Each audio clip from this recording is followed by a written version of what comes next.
We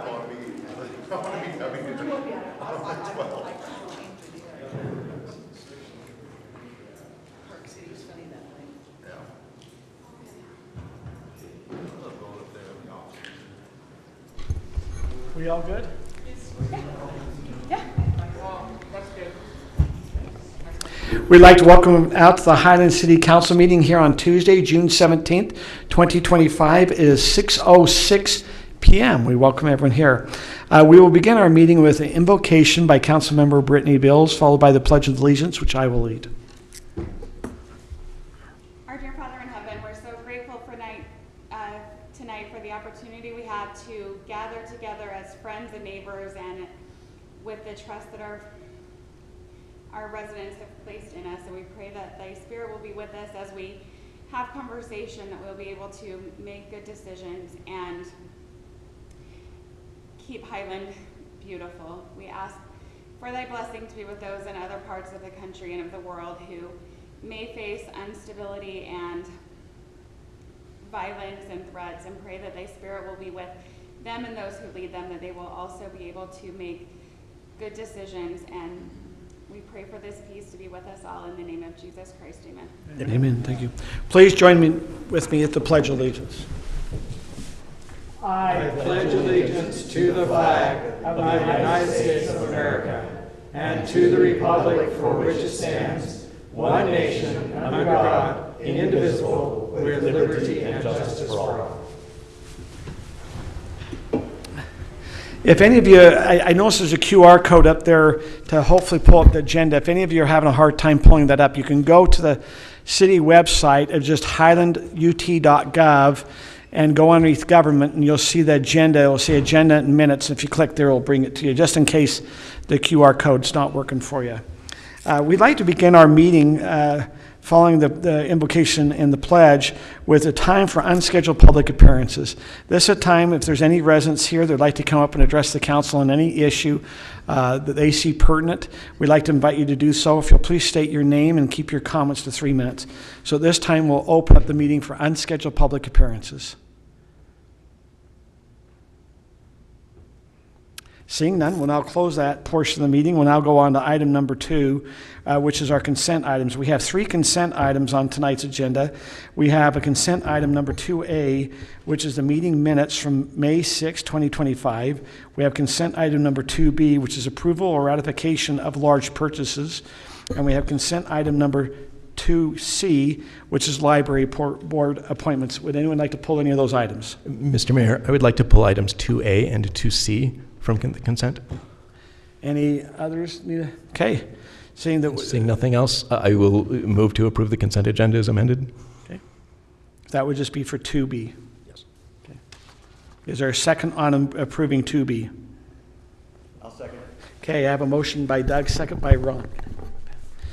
Okay, we'll start with a roll call down here with you, Brittany. I guess, no, do we have electronic voting? We only have one slide for the consent, so You want us to just go ahead and just do a roll call? Let's do a roll call now, and the next one we can do the electronic voting. Okay, so we'll start down here with you, Brittany. yes. Scott? Yes. Doug? Yes. Kim? Yes. And Ron? Yes. Okay, 2B passes 5-0. Doug, you pulled item number 2A. What was there? Yeah, there is, on page 17 of the minutes, which is page 20 of the agenda packet, Councilmember Smith is reported as having concerns about the possibility of a golf cart hitting a pedestrian. Although he did discuss statistics about auto pedestrian accidents, he likened the golf cart passenger to a pedestrian. And my understanding is that he was concerned about the possibility of an automobile hitting a golf cart. I propose, I have looked at the video, I believe Stephanie has reviewed it as well and is okay with this, where it says, because of the increased likelihood of a golf cart hitting a pedestrian, I would like to change that to because of the increased likelihood of a golf cart being hit by an automobile. And where it says, the same statistics would be true for a golf cart accident, I would like to change that to the same statistics would likely be similar for an automobile/golf cart accident. And you're quoting Councilmember Smith, is that correct? It's okay. Okay. I'll second it. Okay, okay. So we have, Doug has a motion, or I guess he, is there any discussion on that? Okay. Then I think you've made a motion on that. Yeah, so moved. We have a second by Scott. Did you not get a motion on that? Did we make a motion on that one, really? No. So moved. Okay. So and seconded. We have second by Scott. Okay. Now we'll also move on to number 2C to discuss that before we go to vote on that. This is the library board appointment. I'm okay with voting yes on the library board appointments, but wanted to pull it off just to have an opportunity for a brief discussion that by reappointing Wes to the library board, we are appointing somebody, seating somebody on both the library board and the planning commission. And in general, that is something that I think we should avoid doing. I think the presumption should be that we do not do that, although it would be a rebuttable presumption, hopefully with a fairly high bar. In this case, largely because he's the an alternate member on the planning commission, I don't have an objection to it. But I did just want to bring that up. And Doug, I think you bring up a good point. One thing in discussion, we did not open up, sometimes when we have applications or a time period, we did not open up to the public to see if there'd like to be anyone apply for the library board. I did talk to our library board, the director of the library, Donna, and when I spoke with her, one of the reasons we thought about keeping consistency is there's going to be some events coming in the library that when I spoke with Donna, we thought it might be wise to have some consistency in the board as we go forth with some changes that will be happening in the library. Yes. And so that was Critically important right now. So I just had a thought too, because Mr. Warren, I'm sure he enjoys being on the library board. I certainly did when I was on it. But he's also a candidate for city council. So if he wins the election, are we going to appoint someone else in his place on the library board, or will he become the council member of the library board like Ron is at this time? So that would probably be up to the council and how they would want to do the appointments at that time. What if they both win? You know, Okay, so let's assume we have a council member, Ron Campbell, who's serving on the library board as a council member, and Wes Warren's running. That would be up to the city council at that time who they'd like to appoint. But at that time also, Wes would also have to step down as being the alternate for the planning commission because he'd be on city council. I think that's your question. So right. I would assume both those would be, because he then probably, he wouldn't be filling a term. So I guess to your question, and Rob, help me, probably Wes's term would be vacated if he gets on because he'd be filling a term as a city council member. Does that make sense? It's not the same appointment and same term. But we always had a city council member on the library board. Correct. We have a limited, we can't put more council members on the library board. We're limited by how many can be on there. So if, say Wes were to win the election and on the council in January, we'd have to figure out who on the council is going to be on the board. And then if we have two, that means one of them will have to step down and we'll appoint someone else. But my question is, let's assume Wes does win and he's on the board. He can't, the seat that we're appointing right now, he can't be as that appointed seat because that has a time expiration. It'd be vacated and he'd be Correct. appointed as a council member, correct? Correct. Now, the council could decide, we want Wes on the board and change things around, but that'd be up to the council Okay, next year. that's what I think. Okay. Does that help answer some questions? But it is, the transparency Doug is bringing up is we have a person that's serving as an alternate on planning commission and also the library board. And transparency, we did not open it up to the public if there were some that would like to apply to be on the library board. I did ask Donna if she'd had any applications. I had not received any, and Donna affirmed there hadn't been any, but we had not also signaled we were looking for any. And frankly, the continuity at this moment, the issue is another reason that I'm okay with this in this case. And that's why I kind of moved it forward. I felt like we're going to be heading into July where we're going to be needing to make some changes and directions with having the board very involved. And so I thought having some experience there might help us walk through here in the next 90 to 120 days. So that was, Donna, I'd open up, is there anything you'd like to share our library director about the board appointments or anything?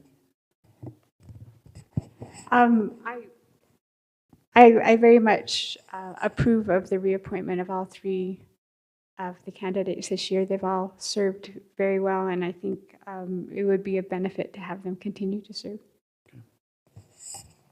Any other concerns on that? Okay, if not, we could have a motion. If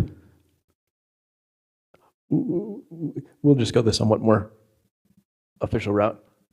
I seek unanimous consent to amend my earlier motion to approve the meeting minutes of May 6th as amended and to approve the library board appointments in item 2C. I will second that. I have a motion by Doug, second by Scott. We do have electronic slide on this one, correct?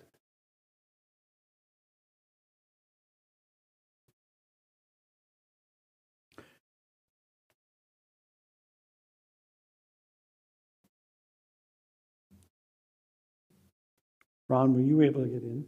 Yeah, I submitted. Vote But- received, yes.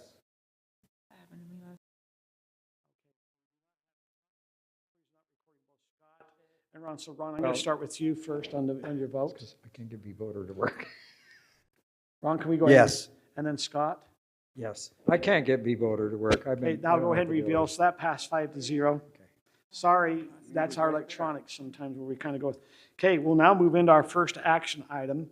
This first action item is a public hearing. This is approval of our financial year 2024-25 budget adjustments. That's our current year we are in right now. And we'll have David Mortensen give us some information on that. Yep. Thank you, Mayor. So per the Utah Municipal Code, cities can amend their budget throughout the budget year. We proposed a handful of amendments mid-year. This is our final year-end proposal for additional amendments to the budget. Apologize for how small that shows up on the screen for those that are in attendance viewing. It's a lot of information to try and squeeze on, but starting, we're going to go through each fund individually. There were 10 total funds of the city affected by these proposals. So first in the general fund, as far as revenues, you'll remember there is an agreement, just an internal agreement, that we reimburse the general fund from the cemetery fund with any surplus that the cemetery fund has. From year to year. This is due to infrastructure and costs that the city provided, the general fund provided in getting the cemetery up and running. So the document that we're working off of, I believe, states that it's the surplus from each year that gets transferred to the general fund. So we estimate that when we prepare the initial budget. But that once our audit is completed and all adjustment entries are done, that number ends up being slightly different. In this case, it was quite a bit different. Our original budget was just under 71,000, but the actual surplus of the cemetery fund for fiscal year 24 was 145,902. So we're just proposing an adjustment to capture the rest of that surplus and bring it into the general fund. Also in the general fund revenues, so this is the use of fund balance line item. We're actually proposing to reduce our planned use of fund balance. And there's a couple of reasons for that that you'll see in the expenditures below. So I'll jump to those. The first one is removal of $105,000 worth of trail maintenance. This is maintenance that will not be completed by the end of this fiscal year. So we're proposing to move that budget, carry it forward into fiscal year 26, and therefore we would not need budget fund balance for that. And then the other part, we had planned a $300,000 transfer from the general fund to the Highland, or to the Parks Capital Fund in order to help pay for Highland Family Park Phase 2. In analysis of the Parks Capital Fund, we don't feel that that transfer is needed in order to complete Phase 2 and still have enough funds left in that fund for debt service on our park bond. And then even after that, we'll have a little bit of buffer left over, a cushion that we can use for other projects. So we just didn't feel like this transfer was required and would benefit the general fund to keep the funds within the general fund. That's $300,000. A couple of other minor changes for the general fund. Our building maintenance costs have come in higher than anticipated. So we're requesting a $13,000 increase to that line item. And then we are requesting $54.25 that the general fund will contribute to our internal service IT fund for replacement of library patron computers in this fiscal year. Any questions about general fund proposals before I move on to the next? Just one quick clarification about the the internal service IT fund transfer for the library patron computers. My understanding was that it's the case that the library has been paying into the internal service IT fund for the replacement of those computers. We ended up spending the money for something else, and so it seems like it makes sense to fund that out of the general fund at this point. Is that? Okay. Yes, that's correct. Thank you. David, I just want to make sure, so in our Parks Capital Fund, we have a payment, a bond payment coming up, over the next several years. My understanding is, and this is to kind of help the candidates, we already have that money set aside to pay off the entire bond. Is if it was due today, we'd have that funds, correct, to pay them. But we don't prepay because the lender will not take our money to prepay. Yeah, the bond documents dictate that we pay according to the debt service schedule. There's no early repayment, so we're holding the funds. We actually earn more interest on the funds, having them in our investment account than what we would save in interest by paying them early. So it's not a bad deal for us, and we just pay them as they come due. And now, as the balance in the Parks Capital Fund minus the reserves, you want to say, to pay off the bond, is that could be in a later slide? Because I know we've talked about that. I think it's right around $900,000. Is that? We didn't put it in specific information in the presentation tonight, but you're correct. It's around $900,000 to $1 million that we anticipate we would have remaining in the fund after the completion of Highland Family Park and after payment of the bond. Now, just for council knows this, sometimes I bring up, that is restricted funds. Sometimes when we talk about some of these funds, we think, oh, the city has $1 million, they can go move. That has to be spent in a very specific area in the city, being parks.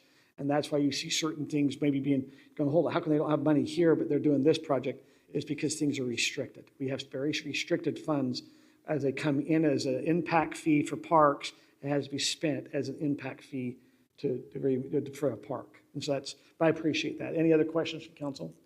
We just had a little question about the library computers. I'm just thinking the library has a reserve.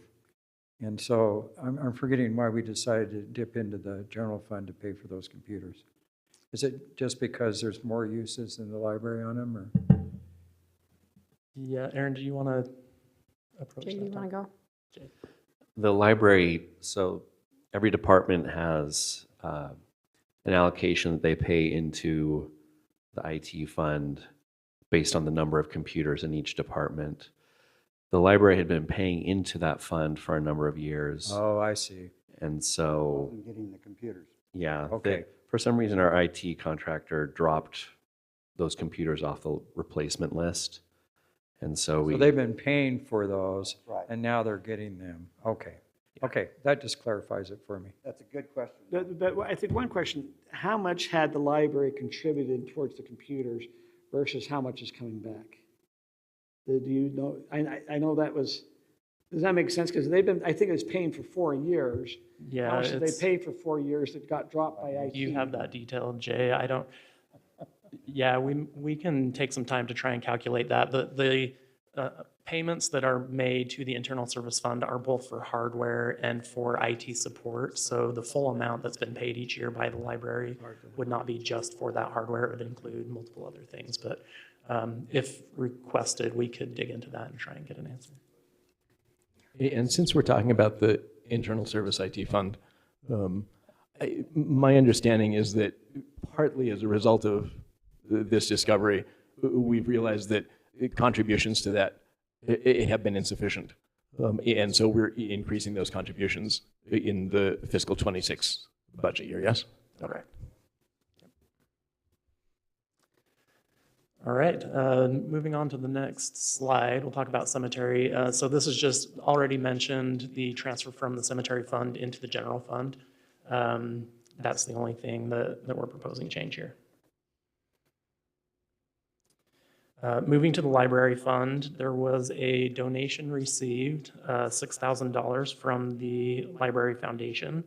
The library would like to use that for replacing aging discovery kits.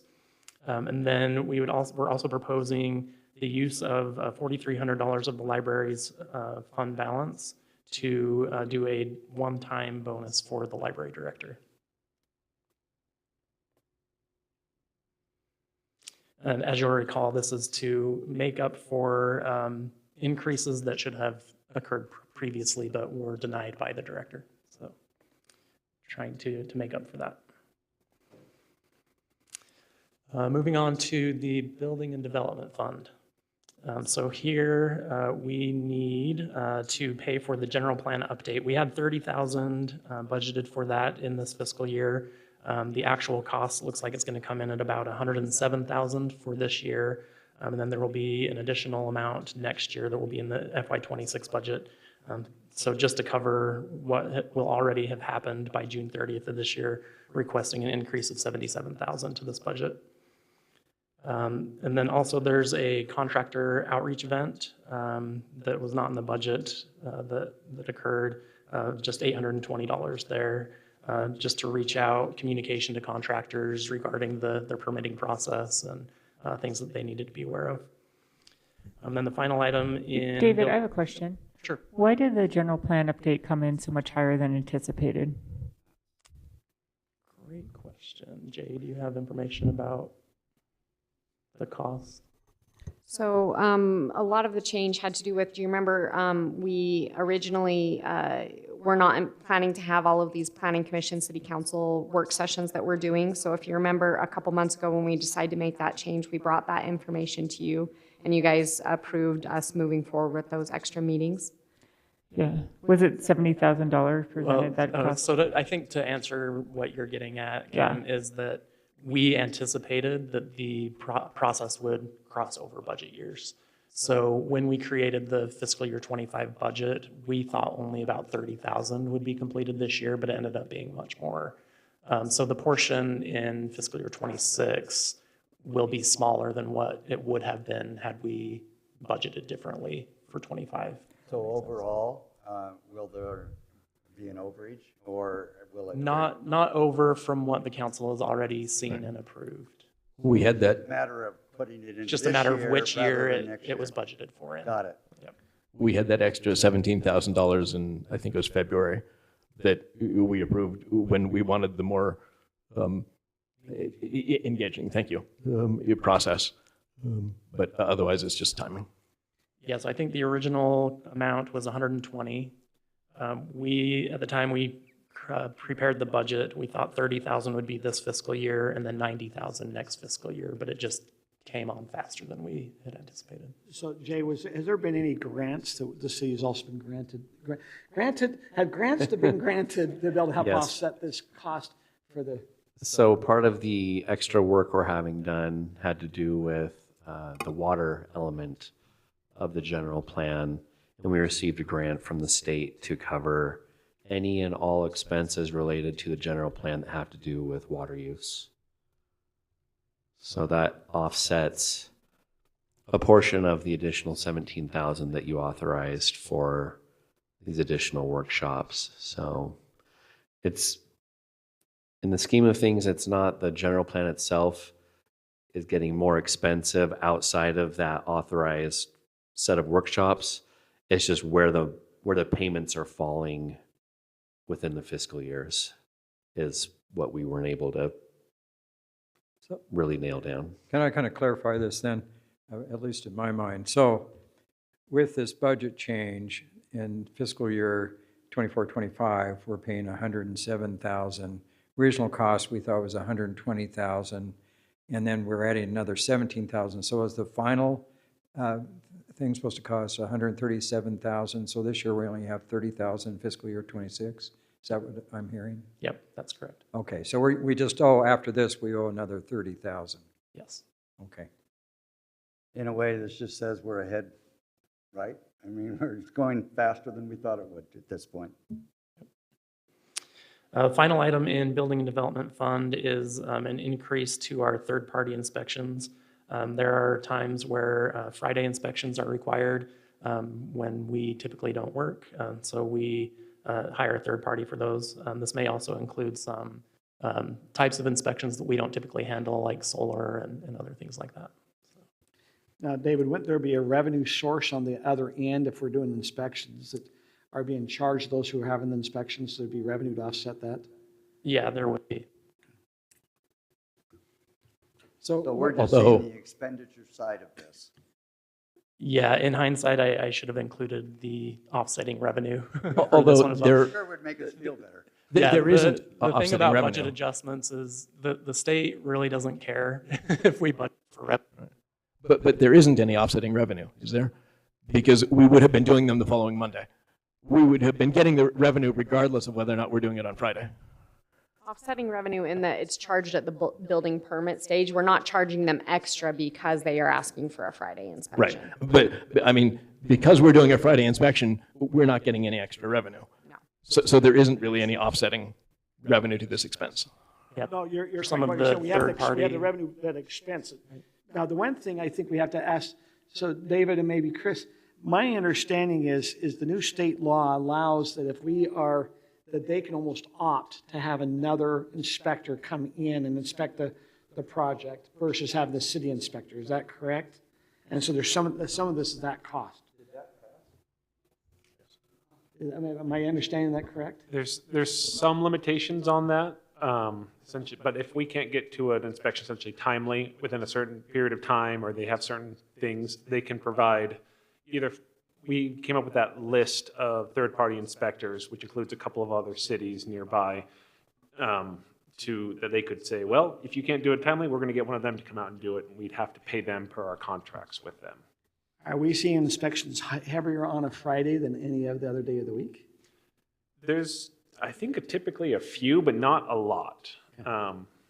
Typically, people ask for inspections. We can either do it, they work to get it done on Wednesday or Thursday or on Monday. But if there's, and Jason or Grant will sometimes come in on Fridays. They usually work a few hours every Friday to get inspections done for the city so we don't have to incur those extra costs. A lot of this is for solar inspections because we don't have staff in-house to handle solar. That's completely outsourced to third party. I just find it interesting because we've almost doubled the budget with third-party inspectors, and you think it's mainly solar things that are costing us?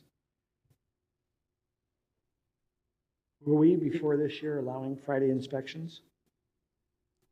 Only on if they absolutely had to because of a concrete pour timing or something like that. But the state law changed to where we have to provide for that service if they ask for it.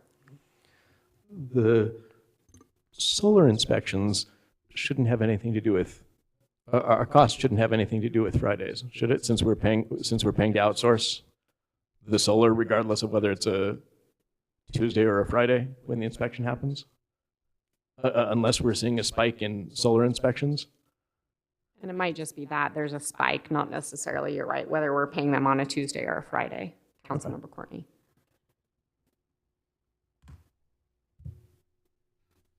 Any other questions for David on this specific item? I just wanted to clarify, finish the statement I was starting to make. State compliance requires that we make amendments for any expenditures that will go beyond budget, and that is what our auditors look at. So that's our main focus, is to make sure that our expenditures are budgeted for. Revenues, we like to add or decrease revenues as we're made aware of them, especially to help the council to feel better about some of these things and to let you know this is the source of why we're increasing the expense because we receive this revenue. But from a compliance standpoint, just as a clarification, we're not required to budget for the revenue changes. Expenditure changes. Yes. Got it. Okay, moving on to our Parks Capital Fund. So Phase 2 of Highland Family Park is getting close to wrapping up, but will not be completely finished by June 30th. I'm sorry, David, could I just catch back on the comment about the auditing? Yep.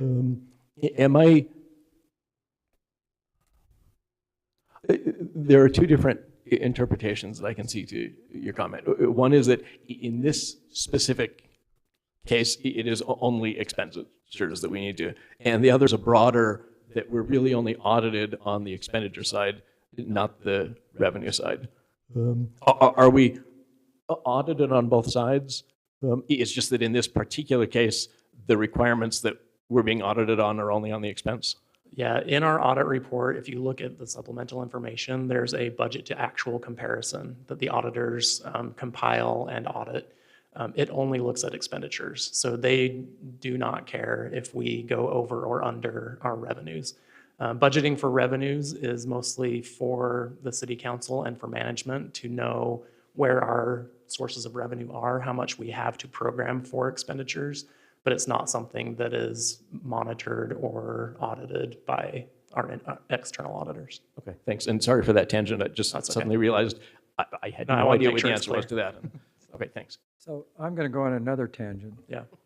So if you're really not auditing your revenues, I thought it was through the audit that we decided, and maybe it's a separate audit, that we decided if we go over the 35% we can have in reserve. Is that a separate audit? So it's not that they don't audit revenues at all. They just don't look at the budget that we set for revenues. Oh, I But see. they of course will look at our revenues and make sure that we've accounted for them correctly, that they've gone we into the don't go right over the accounts, reserve that they're in the limit, correct yeah. funds. Okay. And that's where we hit the state compliance requirement that we stay between 5% and 35% of a fund balance. They do audit that and make sure that we're compliant. Okay, very good. Okay, moving on to Parks Capital. So as I was saying, Highland Family Park Phase 2 is nearing completion, but it will not be completed by June 30th. So we are going to need some additional funds in fiscal year 26. We also need a little bit more than we had anticipated for fiscal year 25, just because of timing of how all these things have happened. So we, in the budget, had 3.1 million. We estimate that we're going to need about 3.5 million for fiscal year 25, so an increase of 390,884. And then another small adjustment in this fund is for the Millhaven Trail Connection reimbursement of 9,313. And then up in the revenue area, you'll see the previously mentioned decrease in transfers revenue from the general fund. Because of all of those things mentioned, the use of fund balance in fiscal year 25 would move to just over 3.7 million. So that's an increase of 700,000 in the use of fund balance. Any questions about the Parks Capital Fund? Isn't a lot of the revenue there for the park coming from our changes on how we use impact fees? Yeah, so our impact fees, the way they're calculated, obviously for every new permit, new building, we collect a parks impact fee. Part of that calculation is a buy-in component, so essentially existing space within our parks system that New development is buying into. So when we receive those funds, as of right now, until that excess capacity is all used, all of those impact fees that we receive are no longer restricted because they're just buying into existing infrastructure. So we're able to use those impact fee revenues to do whatever we want within the Parks Capital Fund, including paying the debt service. And how's that calculated? Is that for percentage? I mean, I'm not. It's done during so there's an impact fee facilities plan and impact fee analysis that's done. It would be during that process. It's a percentage. Okay. So the developer is part of that discussion, or who decides that? It's the city engineer, public works director, and our financial advisor, whichever financial advisor is helping us with the study. So you're looking at what the need within the development is, and then you look at what they're buying into as far as existing. Yeah. Okay.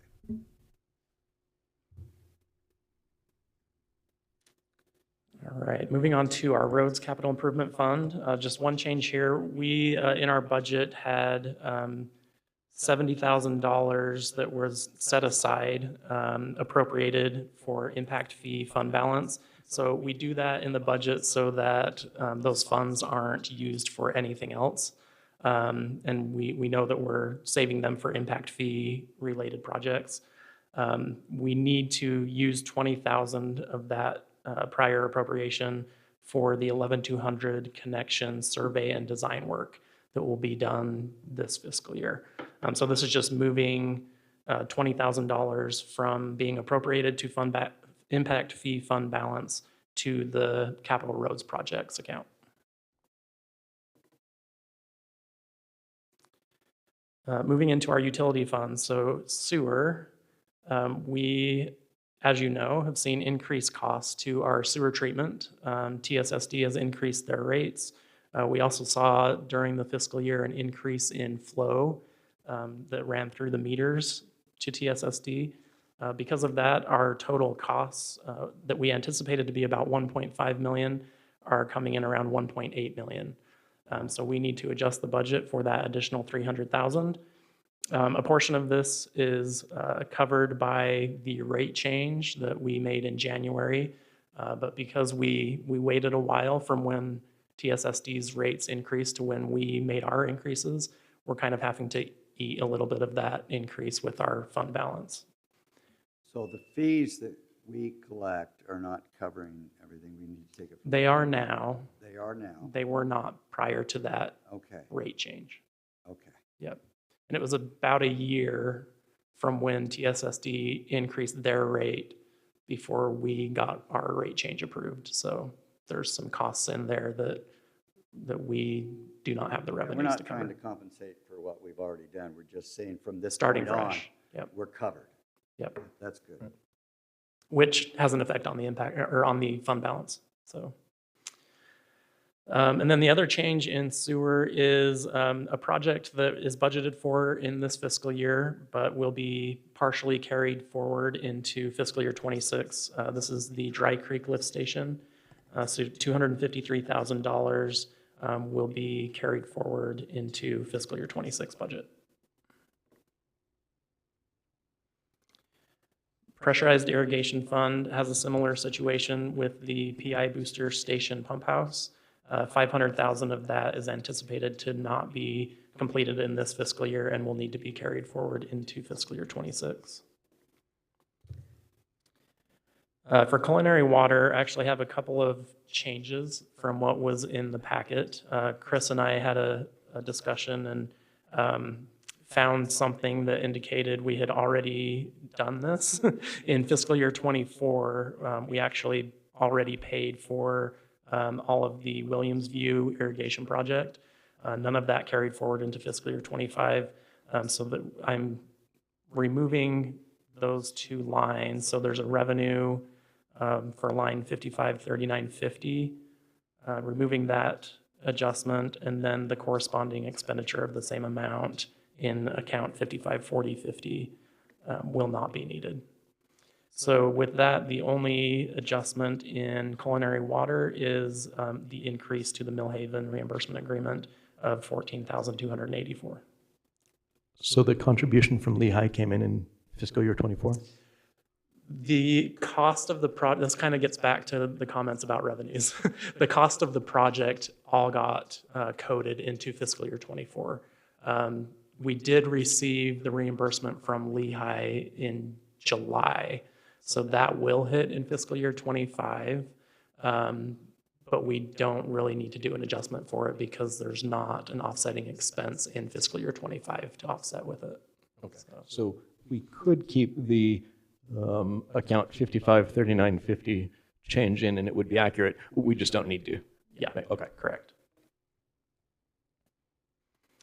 Lastly, this has already been discussed, but in our internal service IT fund, so the item in the general fund was just paying an additional assessment into the internal service IT fund for those library patient computers, and then the IT fund actually pays the expenditure for those. So this is the $5,425 for those computers. That is all of the proposed adjustments. Happy to answer any additional questions that the council may have. I'd like just to make a comment. David, you do a very good job. I think you make it very clear, because this is complicated accounting and things, but I appreciate the format, everything. Thank you. I've worked with a number of financial directors, and they've been good, but you're excellent. So I appreciate it. Thank you. I appreciate that. And you may notice I added a little bit more information even on this time. We have the expected beginning balances for each of these funds, the current adopted budget surplus or deficit from the budget document, and then down below all of the transaction totals, so you can see what the fund balance is doing and where we expect it to end up. To piggyback on Scott's comment, the fact that I can look through it and ask questions that are more coherent than indicates that it's really clear, and I appreciate that. Thank you. Well done. Well, I understand it, and that says a lot about you. Okay, with that, if there's no other questions by council, this is a public hearing. So we, at this time, will open up the public hearing for the approval of the financial year 2024-25 budget adjustments. The public hearing is now open if anyone would like to come up and discuss anything on this budget item. Seeing none, we now bring it back to council and close the public hearing. Is there a motion?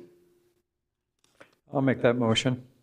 I move that the Highland City Council adopt the ordinance amending the Highland City fiscal year 2024-2025 budget as shown in the included exhibit and as discussed by the council and presented by the staff. I'll second that. We have a motion by Scott, second by Ron. Is there any further discussion before we go to vote? If none, we'll go ahead and go electronic vote. I'll have to vote. Okay, let's wait for.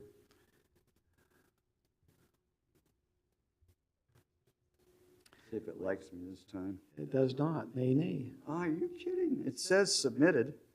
Vote received, yes. You might need to log all the way out, like refresh your whole screen and come back in. I But we'll go ahead refresh. and we'll do that on the next one. So we'll start down here with Scott Yes. and Ron. Yes. Okay, go ahead and reveal. And the answer is 5-0. That passes. We'll now move on to our next action item, which is action item number 3B. This is a resolution of the consolidated fee schedule, and we have Candace Linford, who is our treasurer, here to do a presentation on that. Thank you, Mayor.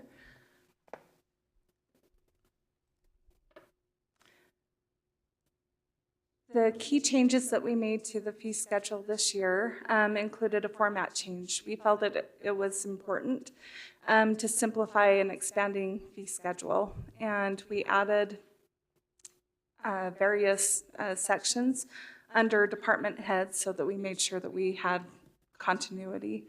We also added some clarifying statements so that we could hopefully eliminate any miscommunications or confusion that may be there. And Councilmember Doug Courtney this morning found 3 that were pretty key, especially that last one. Sandbag is only for a sandbag. It does not have sand in it.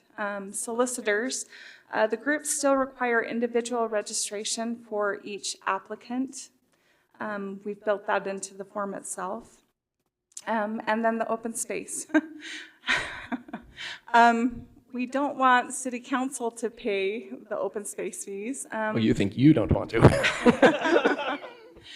You'd all become very popular. Maybe that's something you want. Let me tell you, we have paid for it. Oh, I know. In the discussions, yes. We did correct that back to be determined by. So thank you, Councilmember Courtney. The scope of the fee changes included every department in various ways, but especially the building department saw some changes. We'll go through each of those. The only ones that didn't, Justice Court, those fees are set by the state. And then, of course, the library had already made the adjustments earlier in the spring. Administration, we changed the Mountain Ridge name to Highland Family Park. And we added the baseball field, which is super exciting. So building, we updated the fees for water meters. And this touched on basically the 3/4 inch and the 1 inch, just to capture the increased material costs. We also added the PI meter box fees. These are the branded boxes that actually say Highland City to identify which are the cities and hopefully deter people from getting into city boxes. So is this for replacement? It's not for the initial cost. It is for the initial? It is for the initial cost, yeah, yep. For new development, or because we had all of ours done, we didn't have to pay a fee for it? That's because we received grants. Oh, that's right. Right, they paid. But that doesn't apply any further anymore than. Right. So, okay. Right, Okay. yes, yep, thank you. Any other questions? That was a great one. Oh, yeah. Just looking through these fees, I know that Jay and Aaron and I, we all met about the fees for baseball and soccer fields. That doesn't take into account those changes yet, does it? Not yet. Okay. Coming Hopefully. soon. Okay. Consider fields honestly a little temporary at this point. Since Councilwoman Rodella brought this up, can I ask a quick question about it? So when I was going through the fees for the fields and different things, my question is there were fees for professional and non-professional, profit, non-profit. How do you determine if people, I know that sounds kind of like a dumb question, but I'm not quite sure how you determine when somebody comes in if they're for profit or non-profit. You probably understand it better than I do.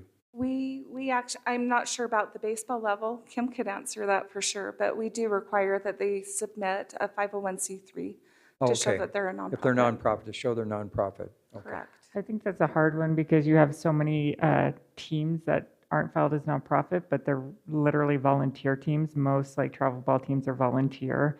Most soccer teams are volunteer as well, even though they aren't registered as, a nonprofit. They're not making any money whatsoever. In fact, the coaches are probably spending their own money on the team. So I think in talking to other cities, they go by resident versus non-resident instead of that. So that was something that we discussed that we need to change over. Okay, so we're going to clarify that, because I thought, gee, how do you determine that? Yeah, Yeah. it doesn't okay. make sense. That's a great question. Okay, we can move to the next slide. City Recorder's Office, not much has changed. This is pretty typical. The 3% increase for non-resident and resident rates. We also eliminated the electronic copies, so tapes of meetings. We haven't used tapes for quite some time, so we felt that was pertinent. Community. And just to clarify on that, last with the electronic copies, that not only do we provide them online and so feel that there's no need to do that, we have not received a request for it in quite some time either. Did I correctly yeah, okay. Yep. Moving on to community development. Hobby breeder was eliminated since that was actually removed from the code in 2020 when Brent Wallace was our code compliance officer. And so we just clarified that in the business license section. That will fall under home occupation business licensing, just the regular filing fee, as non-exempt because there is an off-site impact. Lot parcel combinations as well as boundary adjustments have been removed due to the state law change. So now it's just simplified to a full boundary adjustment and a simple boundary adjustment. Sign permits are still being processed, but they now fall under the building department as just a simple building permit. So it goes through the permitting process that way. The use determination was added per a council member's suggestion in a code update discussion. Any questions on those? Can I just ask something about the sign permits? Are these sign permits for commercial development, or if there's a private development, do they have to get a sign permit if they put a sign up, or how does that work? So all, simple answer is yes. All permanent signs, so all the wall signs, any of the monument signs that go kind of near the roads, they all have to get a building permit to establish them, or to, like Arby's is being, they tore down the Arby's sign, they're putting up a new sign, they had to get a building permit for that. And I just review those signs through the building permit process to make sure they meet our size and location requirements. So their sign would be like on the street. They don't have to get a sign permit to put a sign on their building, do they? For Or a wall yes? sign, like a permanent one, yes. Yes, We okay. also limit how many temporary ones they can have. They have to come talk to me, and that's still a separate, we have a temporary sign permit application for that. So like Mathnasium, I remember came in, I want to say the other day, but that was probably a year ago, asking to put up a banner, and I said, all right, fill out your application, pay 25 fee, I'll stick your sticker on back saying you're approved. So even temporary ones, if they do the like on their window signs, that's not something we really regulate as long as you don't fully block out your egress view. But anything that kind of goes outside on the walls, we care about. Ace Hardware has 2 banners going in their back entrance into their parking behind their building. Is that a permitted use, or? Probably not. I've not seen any temporary sign permit for them. Yeah, they're like 10 feet tall, a big red banner. They're supposed to be 24 square feet. Vertical. So maybe we'll go have a chat with them. With regard to the temporary signs, by removing the sign permit line, are we removing or obfuscating the $25 temporary sign fee? Do we need to maintain the sign permit line that's being stricken and change it to temporary sign permit at $25? Or is that in there someplace else? There is a separate line. Okay. Correct me if I'm wrong. I just didn't remember seeing it scanning through. Let's double check that.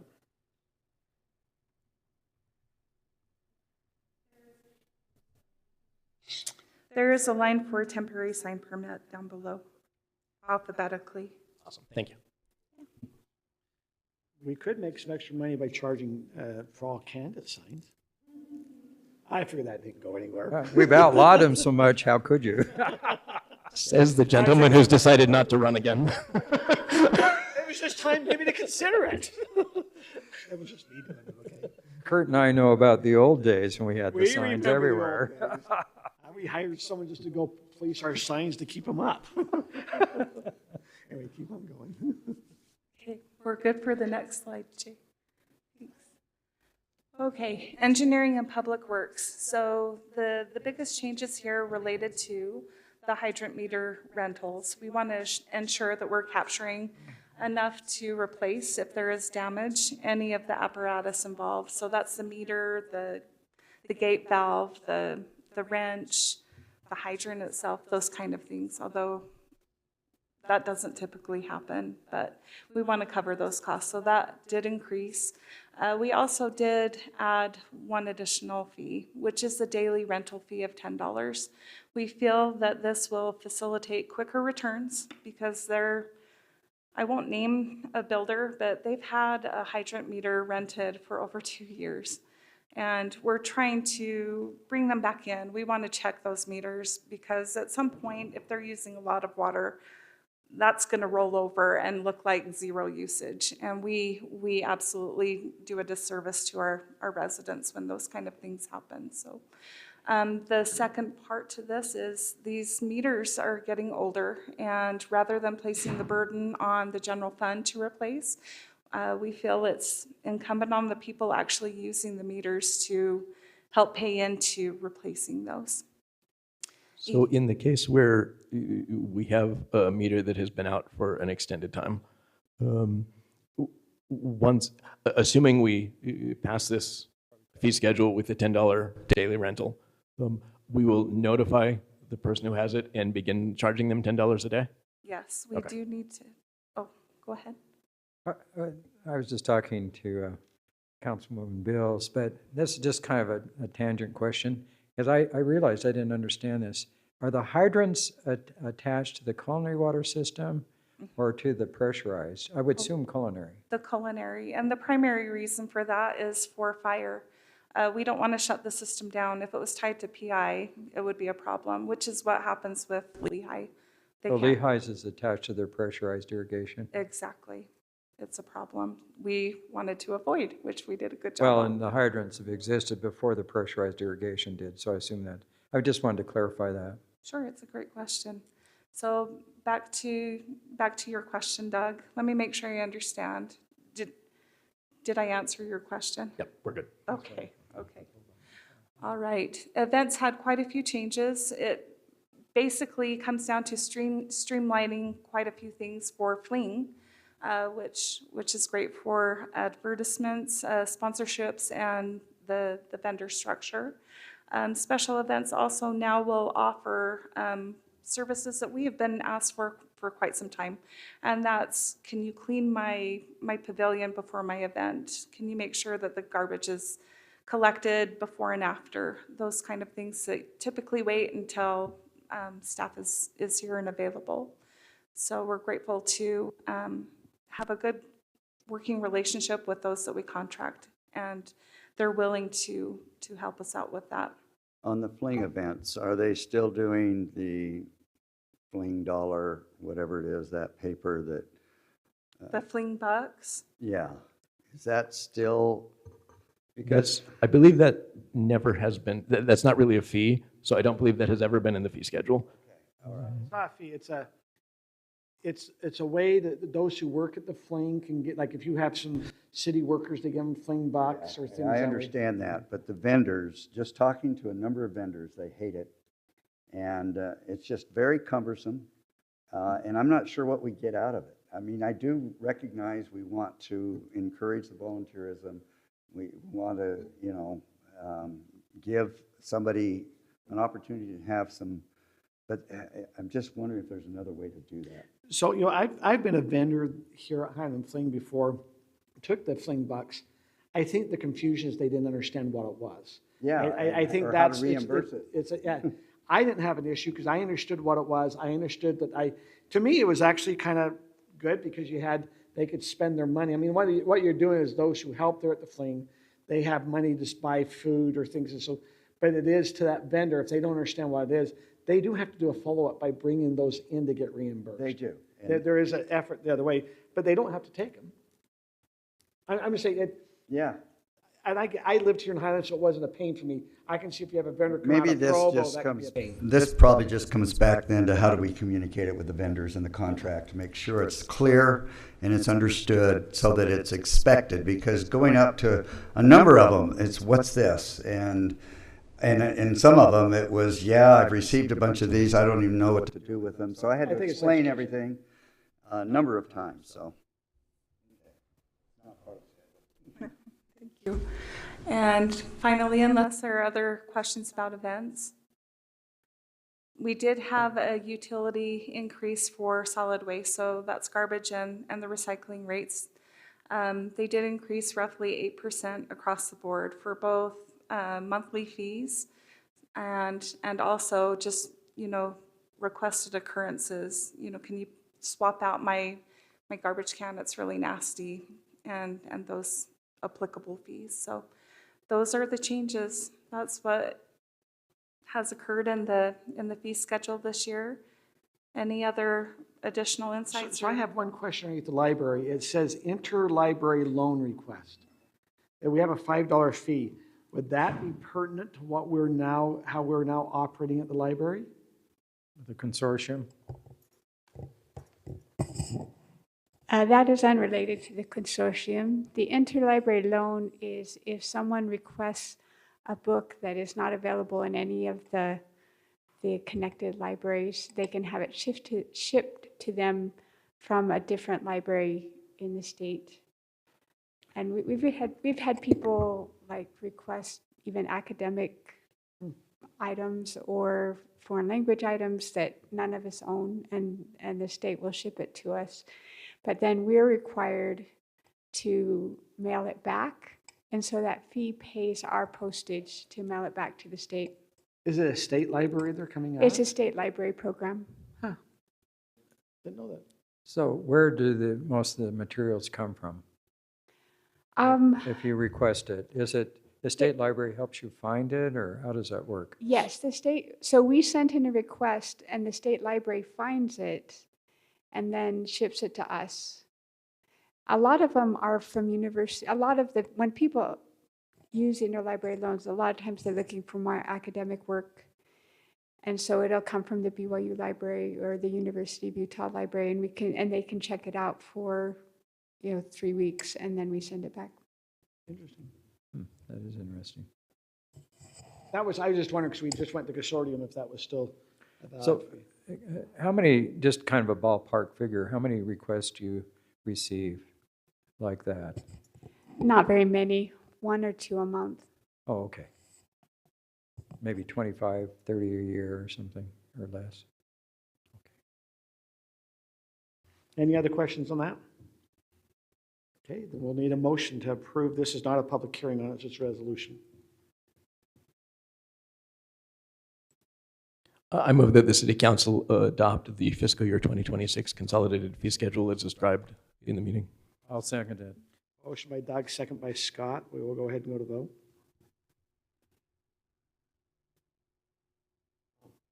Ron, you're in. Okay, Scott? And I'll vote yes. Okay. And that fee schedule passes 5-0. We'll now move on to item number 3C, which is resolution of the certified tax rate, and that will be David.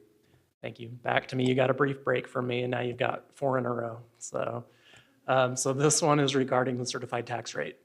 So the item on the screen currently is the fiscal year 25 or the current year certified tax rate.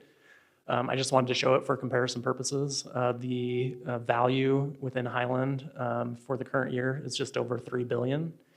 The rates, a little bit hard to see there, but total up to, is that 0.000793? And then if we go to the next slide, you'll see the new proposed certified tax rate. So this is calculated by Utah County and provided to us. Their value in Highland, as assessed by them, is now 3.3 million, or billion, excuse me. So an increase of about 300 million. Due to that, the certified tax rate is decreasing. The combined rate with Highland City General Operations and Library is 0.000740. That is split. The general operations portion is 0.000643, and the library portion 0.000097. It's a lot of zeros. The amount of revenue growth, I have listed there at the bottom. In the general operations, we saw 53,611 in growth, or in revenue from growth in the city. And in the library portion, just under $8,000 in revenue growth.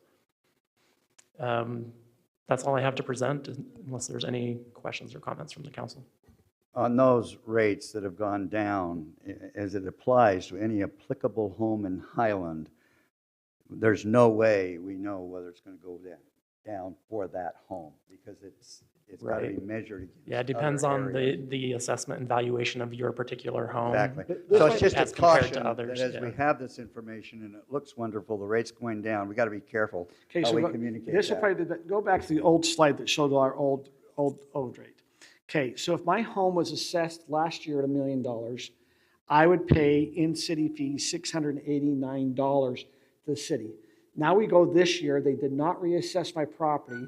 It's $1 million. The new rate, I paid $689. Now the new rate, I would pay $643 to the city.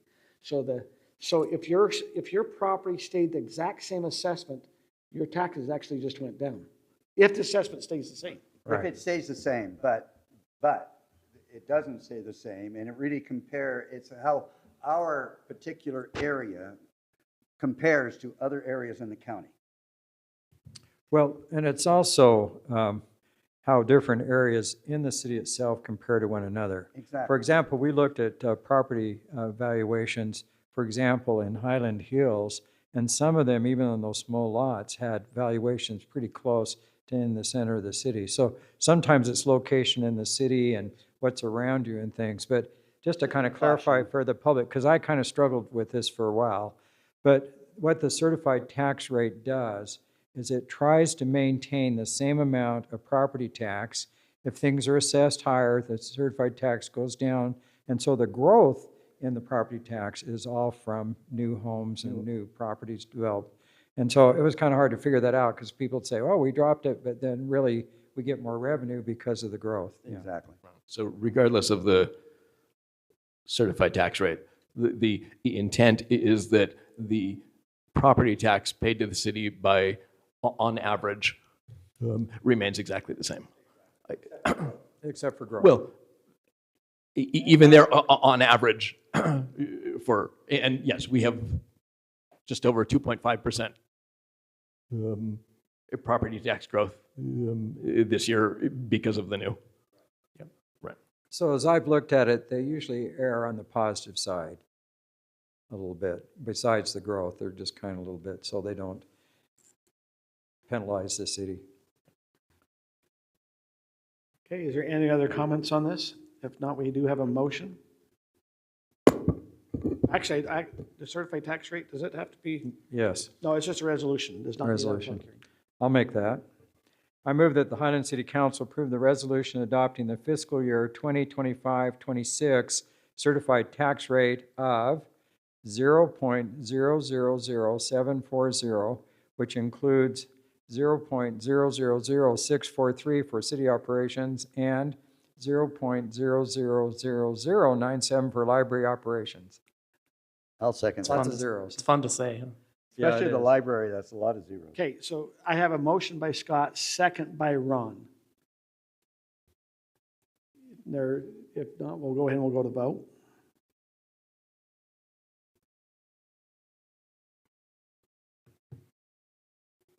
Scott? Yes.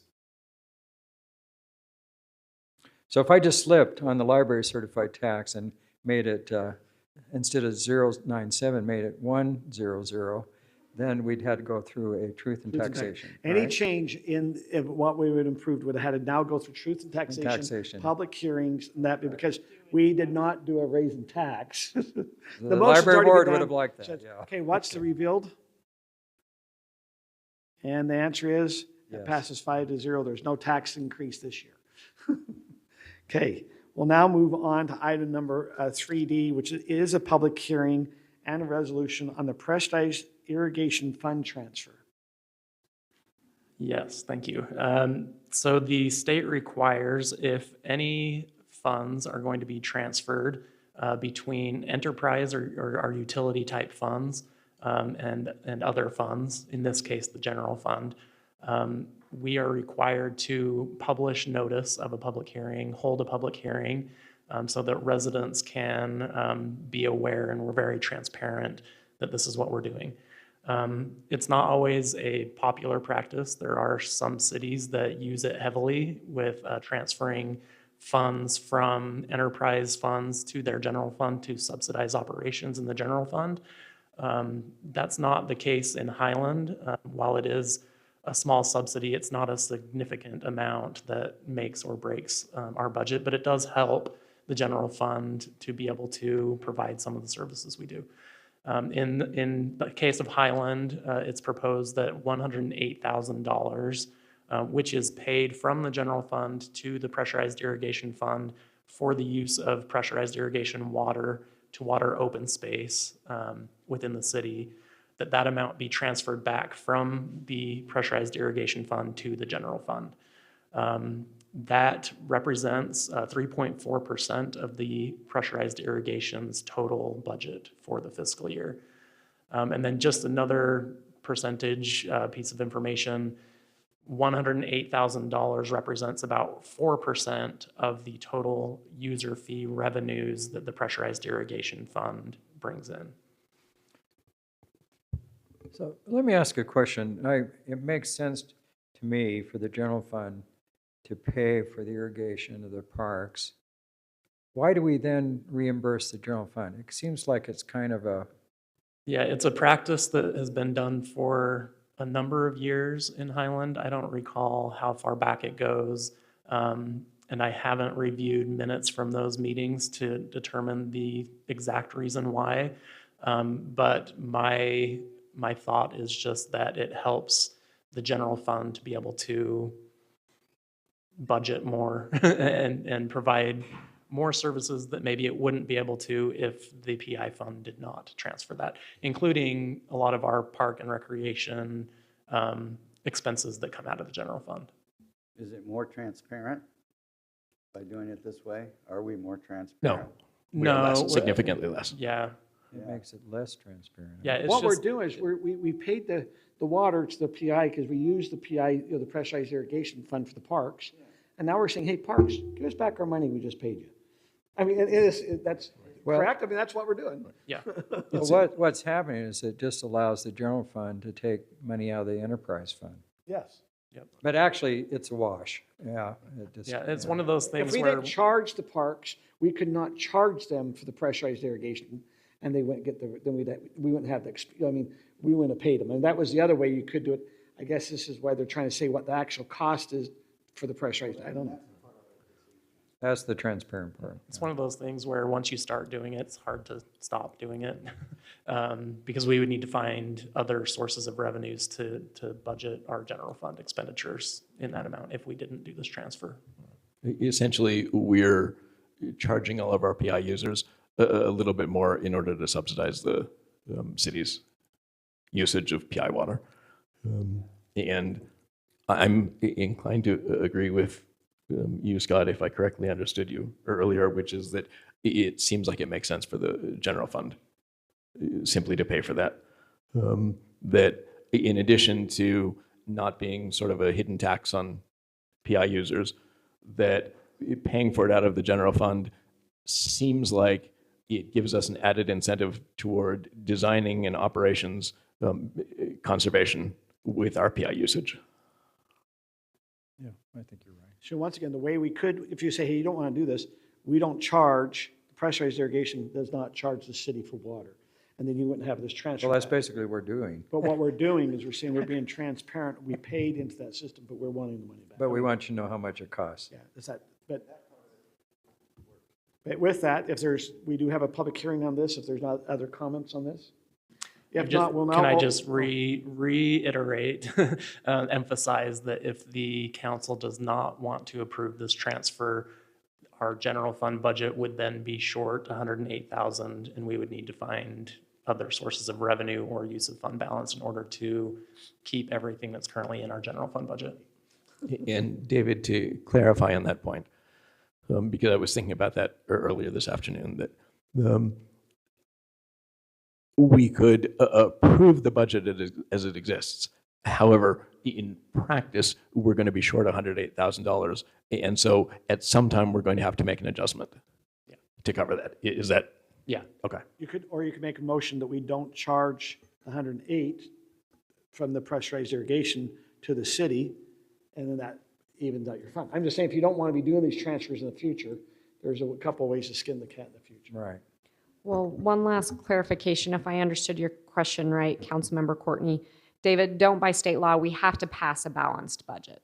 Yes. The city council does. So maybe I misunderstood what We you were could pull asking, from Councilman. reserves if we But needed to. my understanding is that simply because we don't approve the transfer tonight, we could approve the budget as it exists, and subsequently, we could either approve a transfer or come up with some other way to fund that $108,000.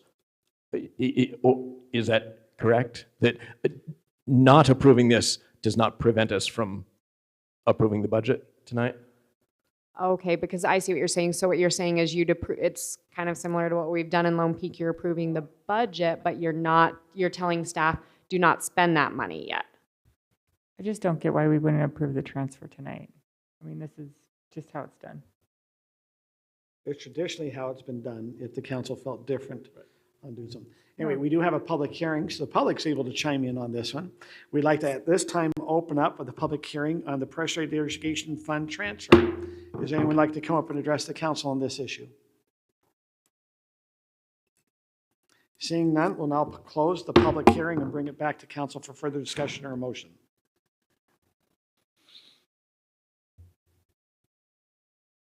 Is there a motion? I'll do a motion. I move that the city council approves the resolution authorizing a transfer of $108,000 from the pressurized irrigation fund to the general fund for fiscal year 2025-2026. I'll second that. I have a motion by Kim, second by Ron. Any further discussion before we go to vote? Seeing none, we'll now go to vote.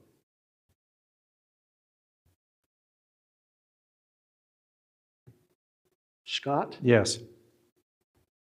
That passes 4-1 with Doug Courtney voting no.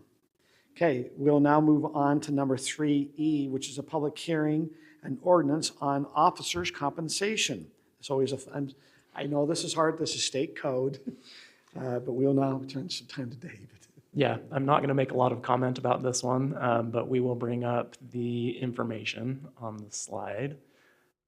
State code, as of last year, does require that we hold a public hearing and provide this information for proposed increases to certain officers within the city. In Highland, we see that as meaning these positions shown on the screen, and the proposed amounts are shown there percentage-wise. I will mention that this is a combination of market increase, and in some cases, if it's a Tier 2, URS Tier 2 employee, there is in the budget a one-time 0.81% bonus for those employees to make up for the fact that URS now requires that those employees pay 0.81% of their wages into their retirement, where previously they did not have to. So those two things are being factored into these percentages. Can I ask just a quick question? I just want to clarify this, and we talked about this last time we met, but is this the total increase for this employee, or is this in addition to the 3% that we're giving all employees? This is all inclusive. This is the total Okay. increase for these positions. So, okay, so that, the 3% that everybody's getting is included in this. Okay. So like if you look down here, your That's what I assistant- understood, but I Yeah, just your want to assistant clarify. public works, the reason there's 3% is all employees of the city are getting a 3% wage increase. But then we did some market analysis and we saw others were off. The 3.81 is what David was talking about, is if they are on a Tier 1 system, they're required to do more into the URS system instead. Tier 2. Tier Yeah, the 2. Tier 2 I'm sorry, Tier employees. 2. Yep. The Tier 2. So it's compensating there. I actually have a question about that 0.81%. My recollection is that last year it was maybe 0.67 or something like that. It was a similar thing, but at a lower. Yeah, it was 0.70 last year. Is that, so when I look at a 3.81% increase, that tells me that we're including that one time in the salary for the coming year. But it also looks like we are not including that one time that we paid out last year. Is that? Trying to wrap my brain around your question. So the 0.81 should be reflective.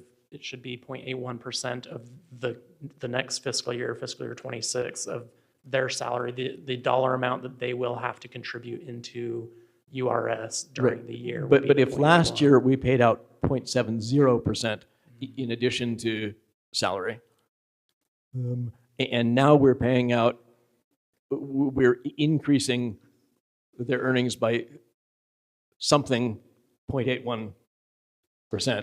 So that it's not an increase in their wages by the 0.81, it's just a one-time at the beginning of the year contribution or bonus.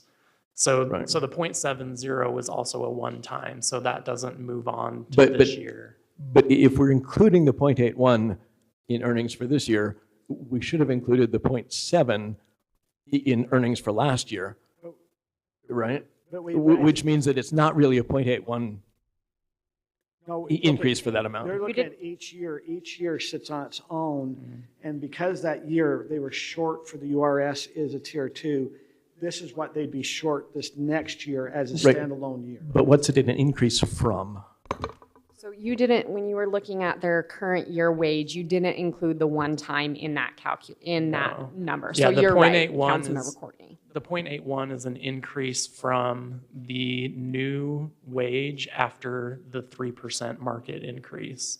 So we would apply the 3% market increase and then multiply that by the 0.81 to determine the one-time payment for the URS bonus. Okay, so in the cases where we're adding 0.81%, the actual, we are comparing with salary from last year, not with earnings from last year, correct? Okay.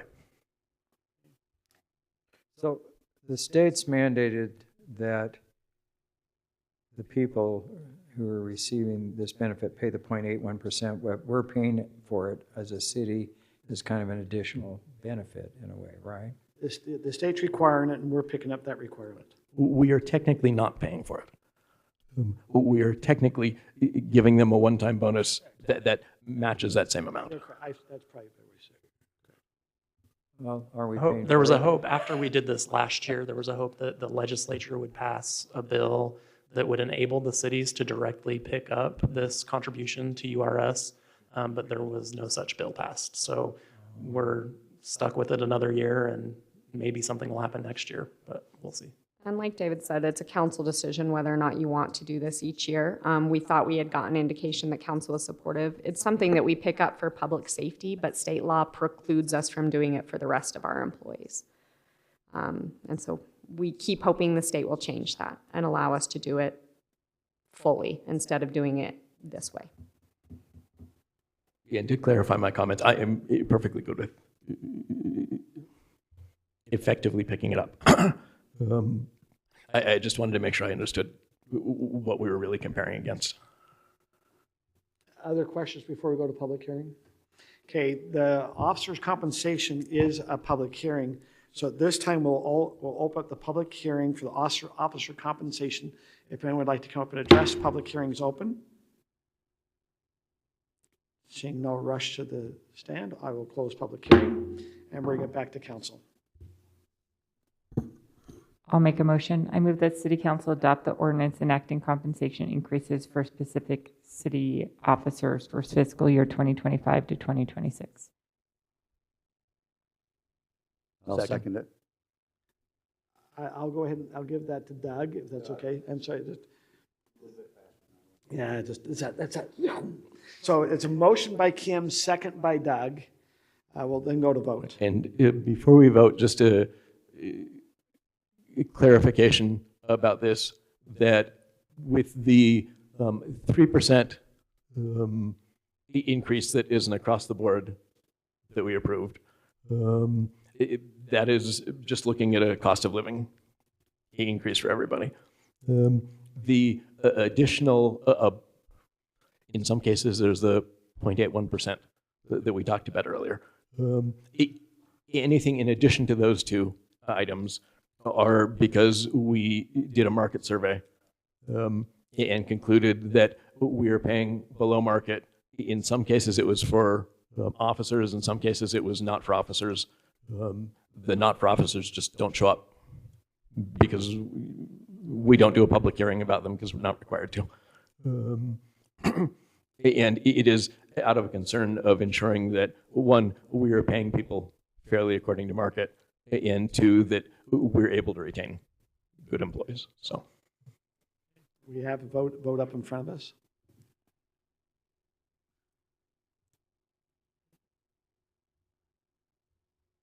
Okay, Scott. Yes.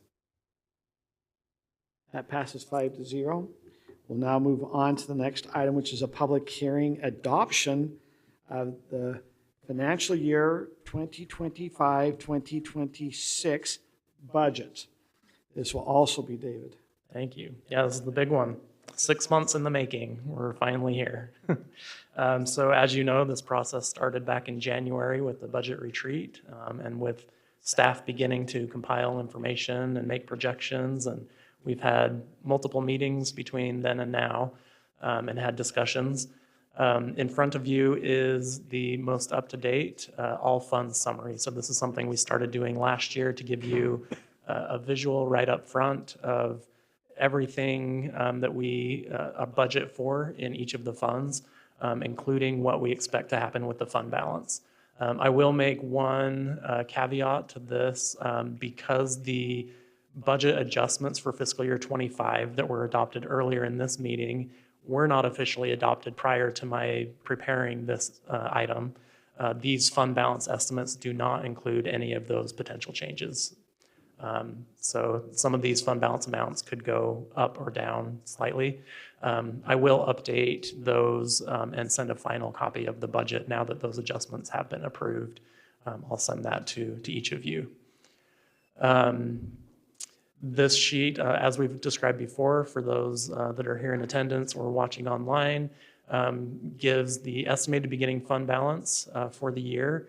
The way we calculate that is we look at the audited fund balance from our fiscal year 24 audit, and then we look at our fiscal year 25 revenues and expenditures and take the either surplus or deficit from those and add it to the fund balance that was audited to come up with an estimated beginning fund balance for fiscal year 26.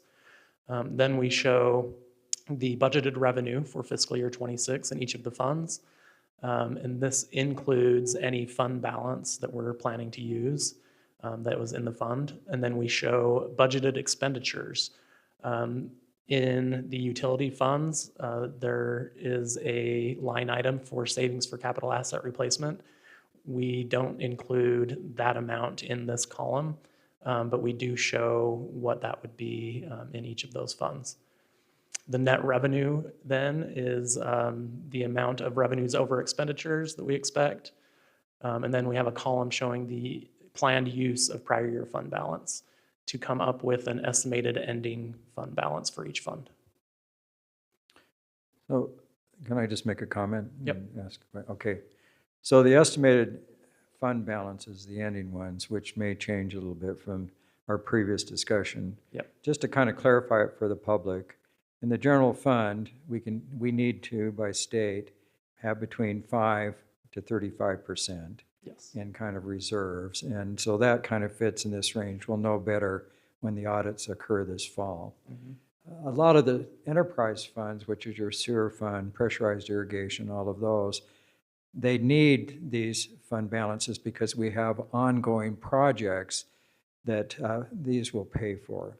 And we've been kind of saving for those projects over the years because they cross fiscal years and different things. So for example, pressurized irrigation fund, you've got 5.6 million, but there'll be a lot of use of those funds. So they're just not sitting there forever. They're being used in the future. So we have these reserves.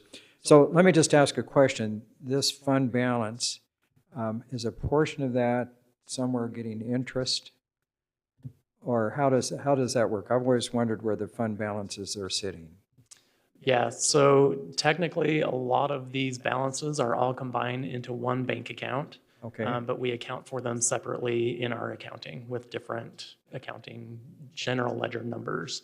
And then we allocate the interest that we earn in that bank account. It's our state treasurer investment pool. So that is paying us interest until we use these funds? Yes, yep. So we're earning interest. We allocate it according to what the fund balances are into each of the various funds within our accounting so that it's growing based on how much interest we get from that account.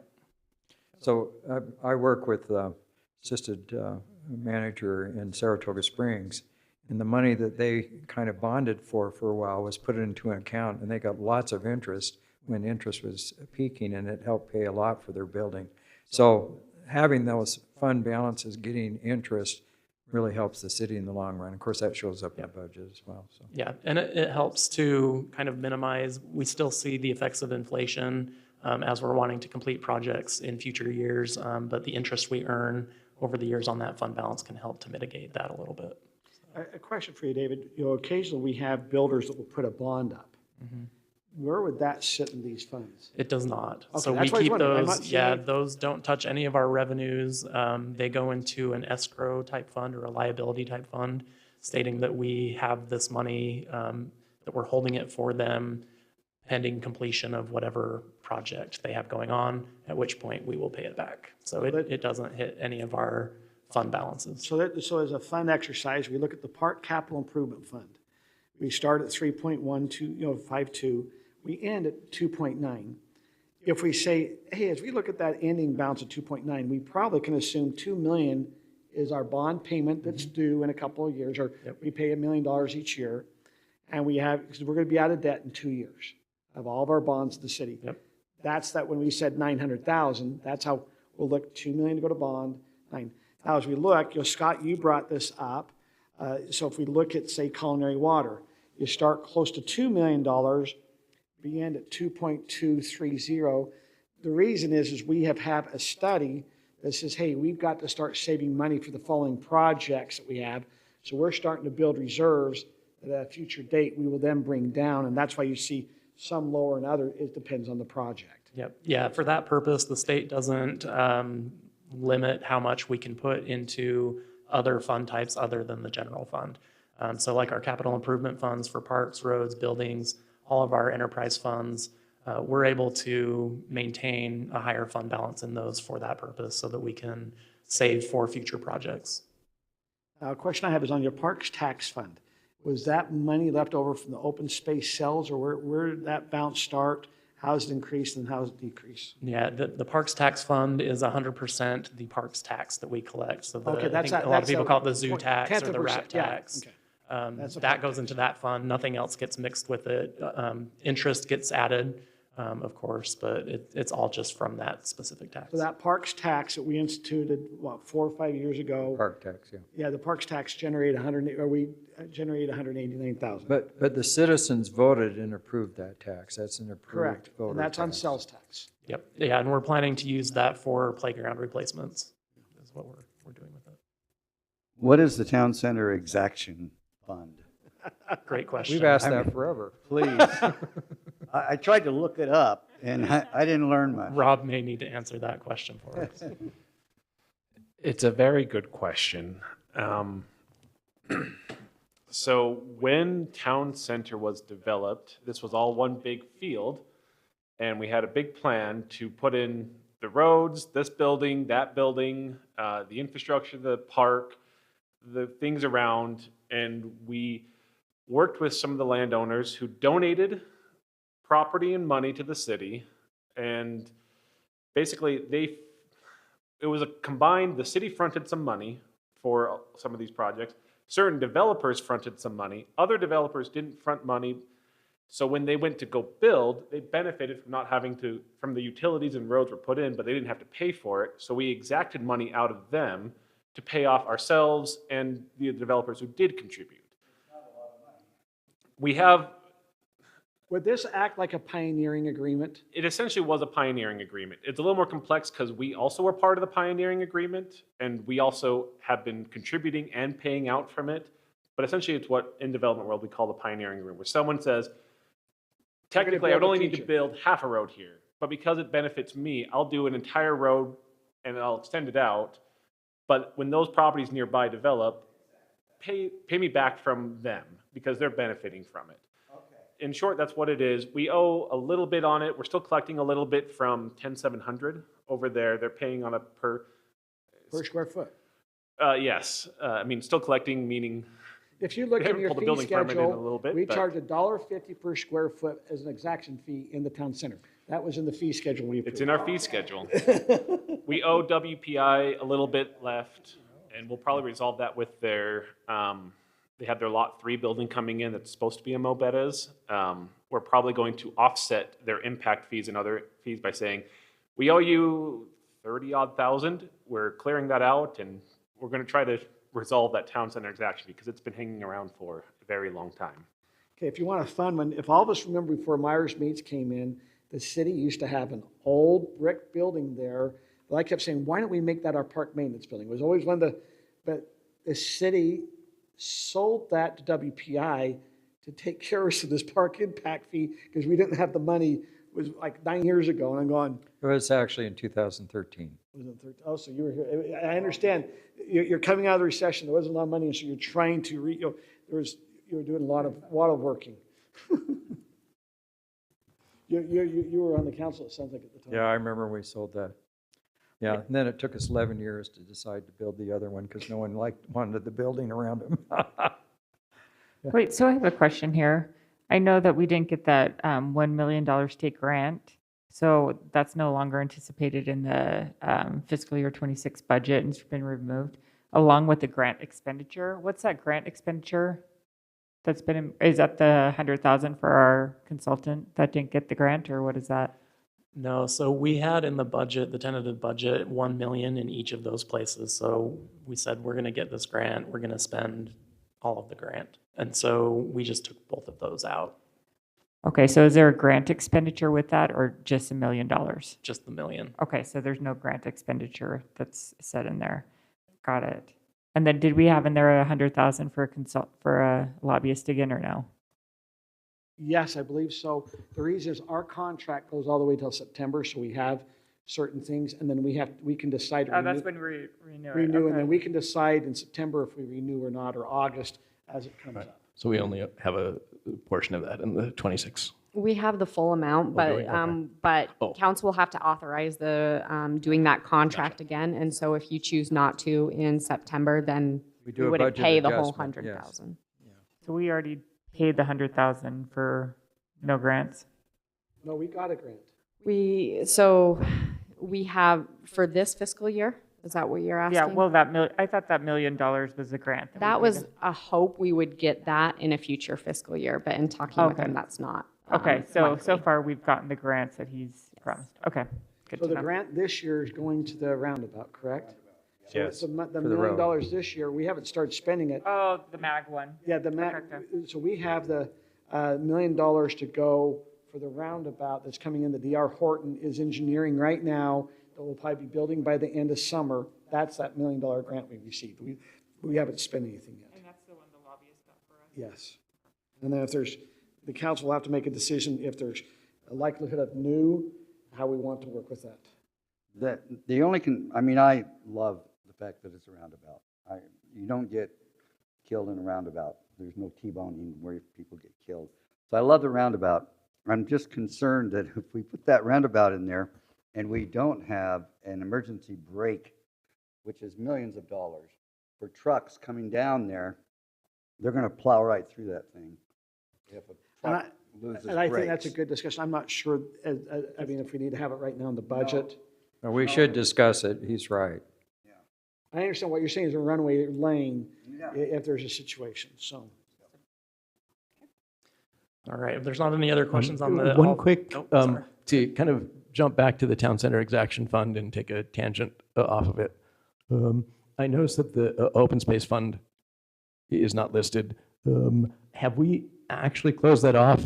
Or does it still exist? It's just zeros, so we're not showing it, and we still have some action to close it down. Yeah, it's not officially closed out, but we anticipate being able to do so before the start of next fiscal year, before our audit is complete anyway. So we didn't feel like there would be anything to show or budget in the fiscal year 26 budget. Awesome, thanks. And just as a point of information, and I think, Mayor, you referenced this, the open space balance that we did have, that was transferred to the general fund already. We still have a small amount in there that will transfer to the general fund. And all of what was previously budgeted in former budget years to open space was moved, I think, starting in fiscal year 24 to the general fund Parks and Rec category. So. All right, if there aren't any other questions about the summary page, I wanted to go through some of the changes from the tentative budget to the current version. So starting in the general fund, as we talked about the certified tax rate, there was a property tax increase of what we had projected to what actually came through as the certified revenue The amount. revenue increase, Just to not be- a property tax itself increase. Right. Yeah. The revenue increase. due to growth increased what we had projected by 11,900. A small decrease in the Alpine reimbursement. So this has to do with the court services that we provide that Alpine participates in. There are some personnel with personnel costs, and as we made adjustments to various personnel things, the calculation spit out a small decrease to the reimbursement we should expect from Alpine. Is that Alpine Highland relationship for that court, is that a percentage or usage? How's it determined?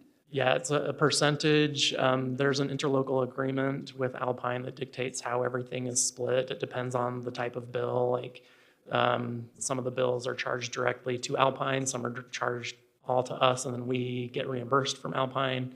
So it's kind of all over the place, but in general, Alpine is paying about 40% of the court costs and Highland's paying about 60%. That's the percentage I was looking for. Yeah. Okay. Use of fund balance in the general fund, proposing to increase this by 105,000. So in the budget adjustment item, I talked about the trail maintenance that wouldn't be completed in fiscal year 25. This is moving that into fiscal year 26 and using the fund balance to do that. Wage and benefit changes and corrections. So there are multiple things that went into these changes. One of which is the increases based on the wage study, the pay plan that you've all seen. So that's incorporated into this. There's also some small adjustments due to the fact that the tentative budget had a market increase of 2%, and then after the 2% increase, a 1% merit component.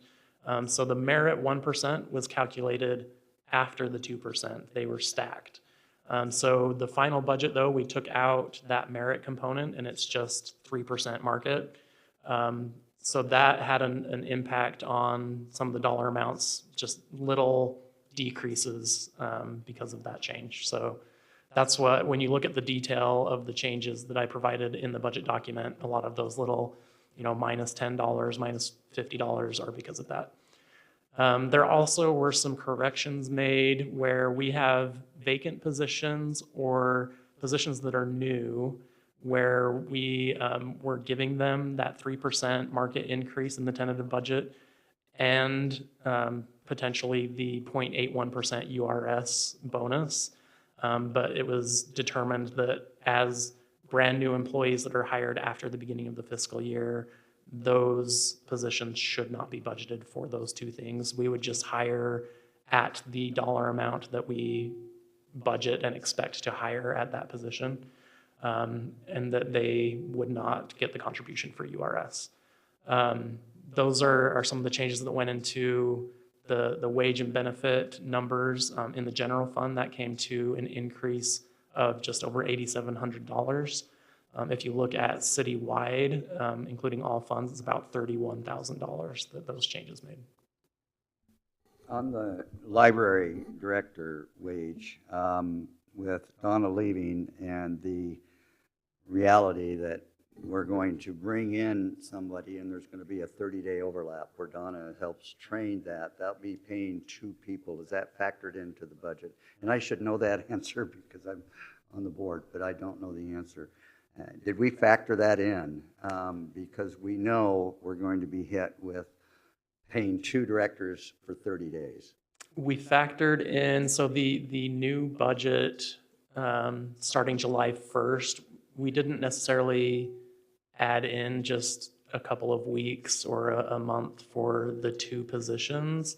But depending on when that new position is hired, there's potentially a month of the budget where we're not paying that new higher rate. So that could help with that.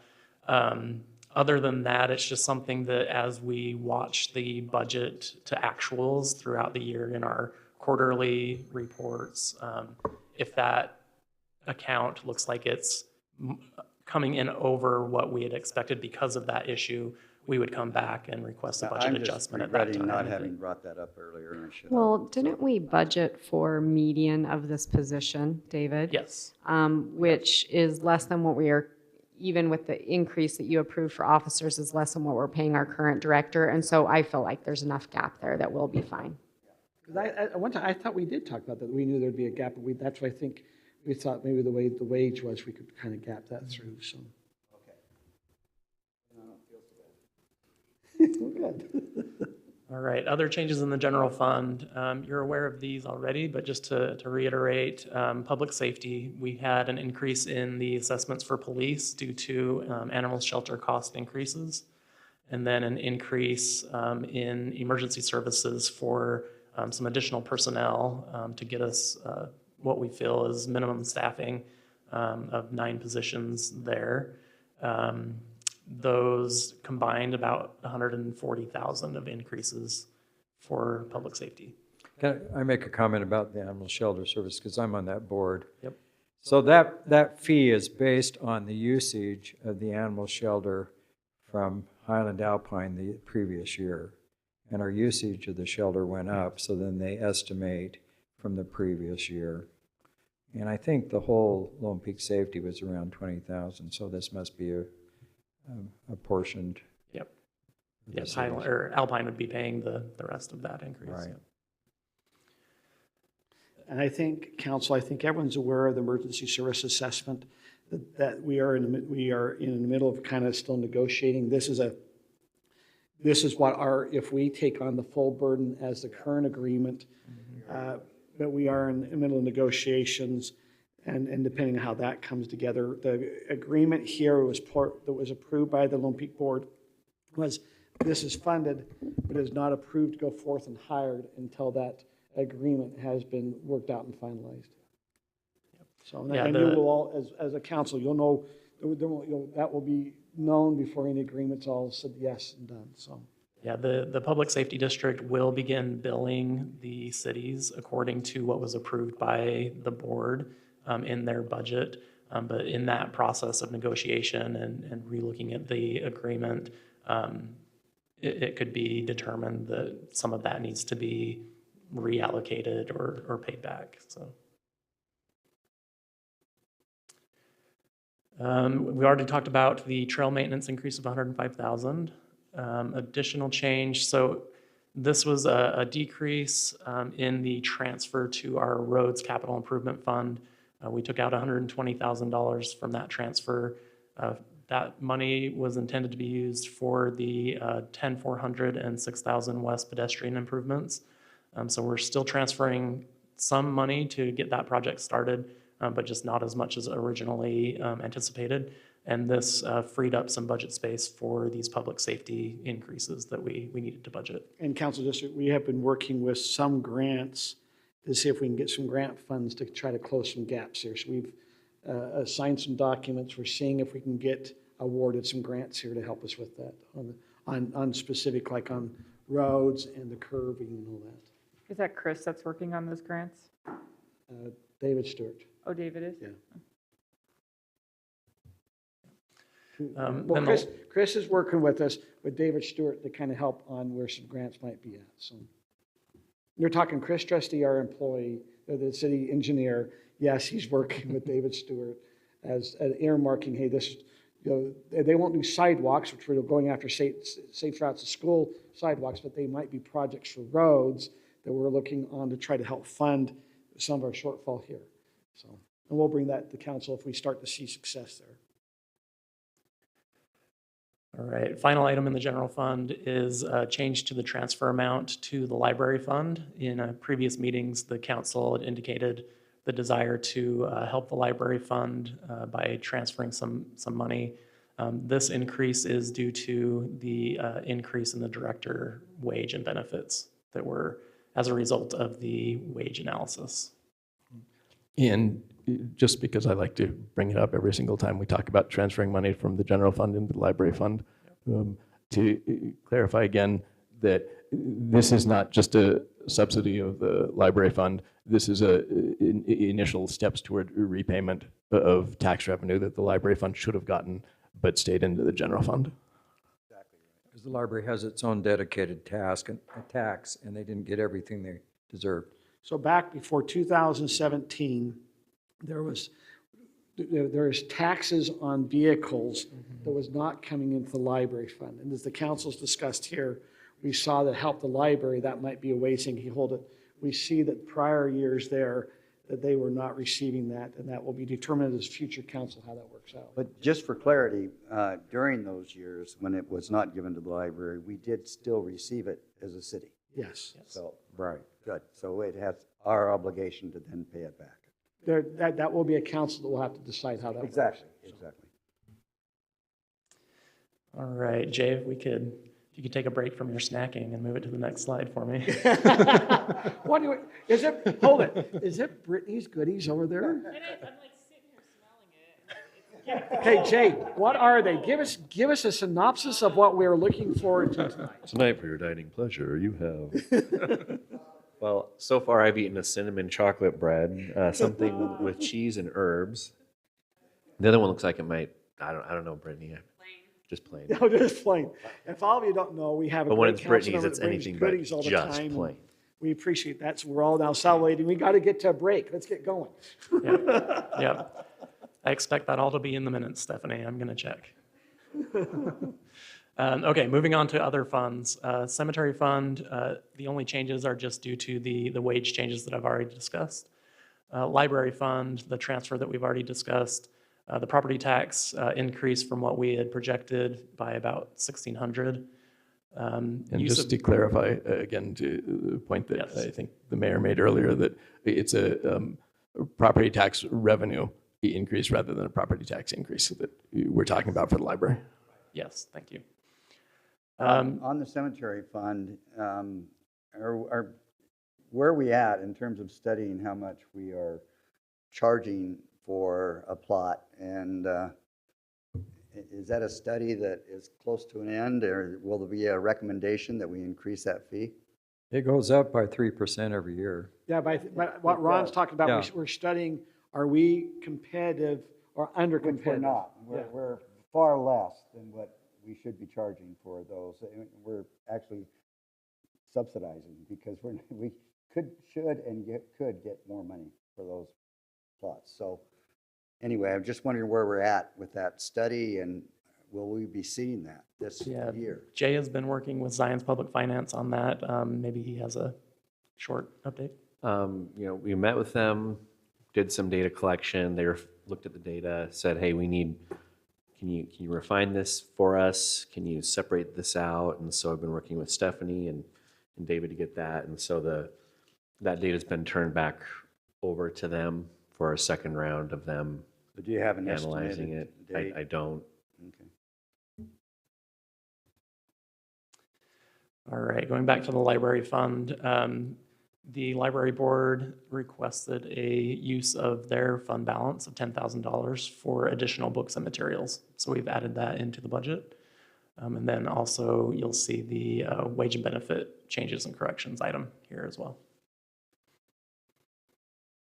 Next slide, Jay. We'll go through these fairly quickly. Building and Development Fund, just the wage and benefit changes because of the wage study and corrections I already mentioned, and just use of fund balance to balance the fund. Road capital improvement, the transfer we've already talked about, decreasing by $120,000 with a corresponding decrease in the project for 10,400 and 6,000 West pedestrian improvements. And then in the building capital improvement fund, this is a carryover of the fire station driveway from the fiscal year 25 budget into fiscal year 26 for the portion that we'll need to pay out of next year's budget. Is that due to delays in construction? Correct. Moving on to our enterprise funds. In the sewer fund, this was discussed previously, but I decreased the interest earnings due to a fund balance recalculation based on the budget adjustment item that we talked about with TSSD and needing to use some of the fund balance for that expenditure item. We've also increased the use of fund balance in the fiscal year 26 budget for the Dry Creek lift station that was previously mentioned, carryover from the fiscal year 25 budget, the wage and benefit changes and corrections, and then the increase to capital expenses. This increase is $256,000, which is mostly due to that Dry Creek lift station and partially due to an increase in the CIPP lining project. So that increase was just $3,000. And then also, this has kind of become the balancing the fund account, saving for capital asset replacement. This formerly was in our previous budgets a depreciation line item, but we've changed the description and changed a bit the way we're using that account. So essentially we're saying we're not going to be able to save as much for capital asset replacement because we needed to use that funding for these other changes in the current year.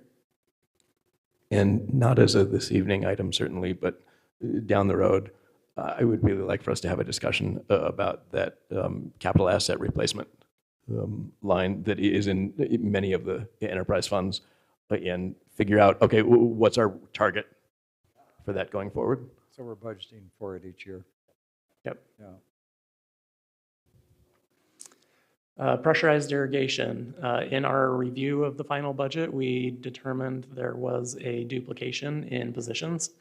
We had a position that was funded by grant in PI, in pressurized irrigation, that when that position was vacated, it was not removed from the budget document.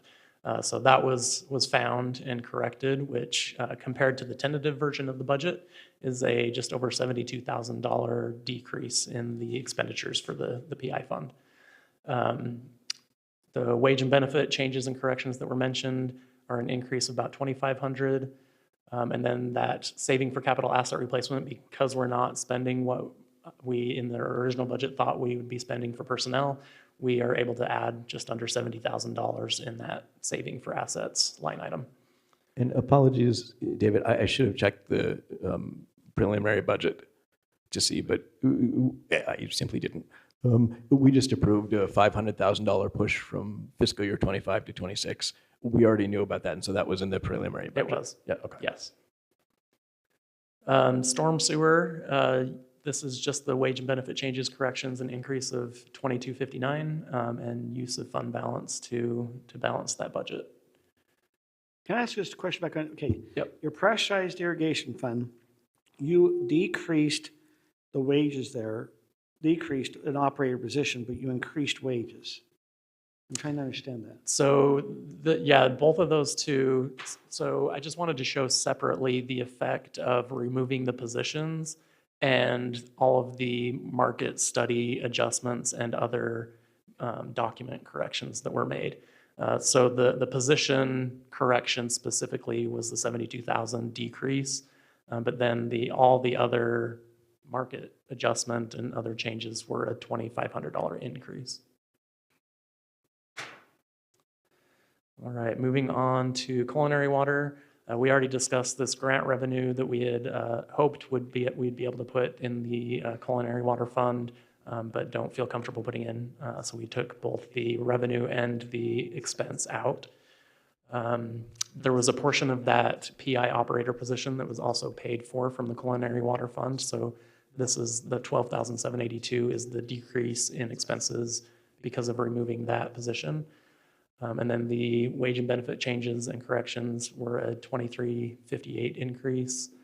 And then the final item here, water meter purchases increase. This is the first year of MXU replacement of $260,000. This would continue for a few years. I don't remember the exact number. 3 years. So this would be year number 1. And then because we're using some of that money for MXU replacement, there's a decrease in our saving for capital asset replacement in the future. Utility transportation fund, just use of fund balance for those wage benefit changes and corrections. And then moving on to the final one. Oh, that was the final one. All right.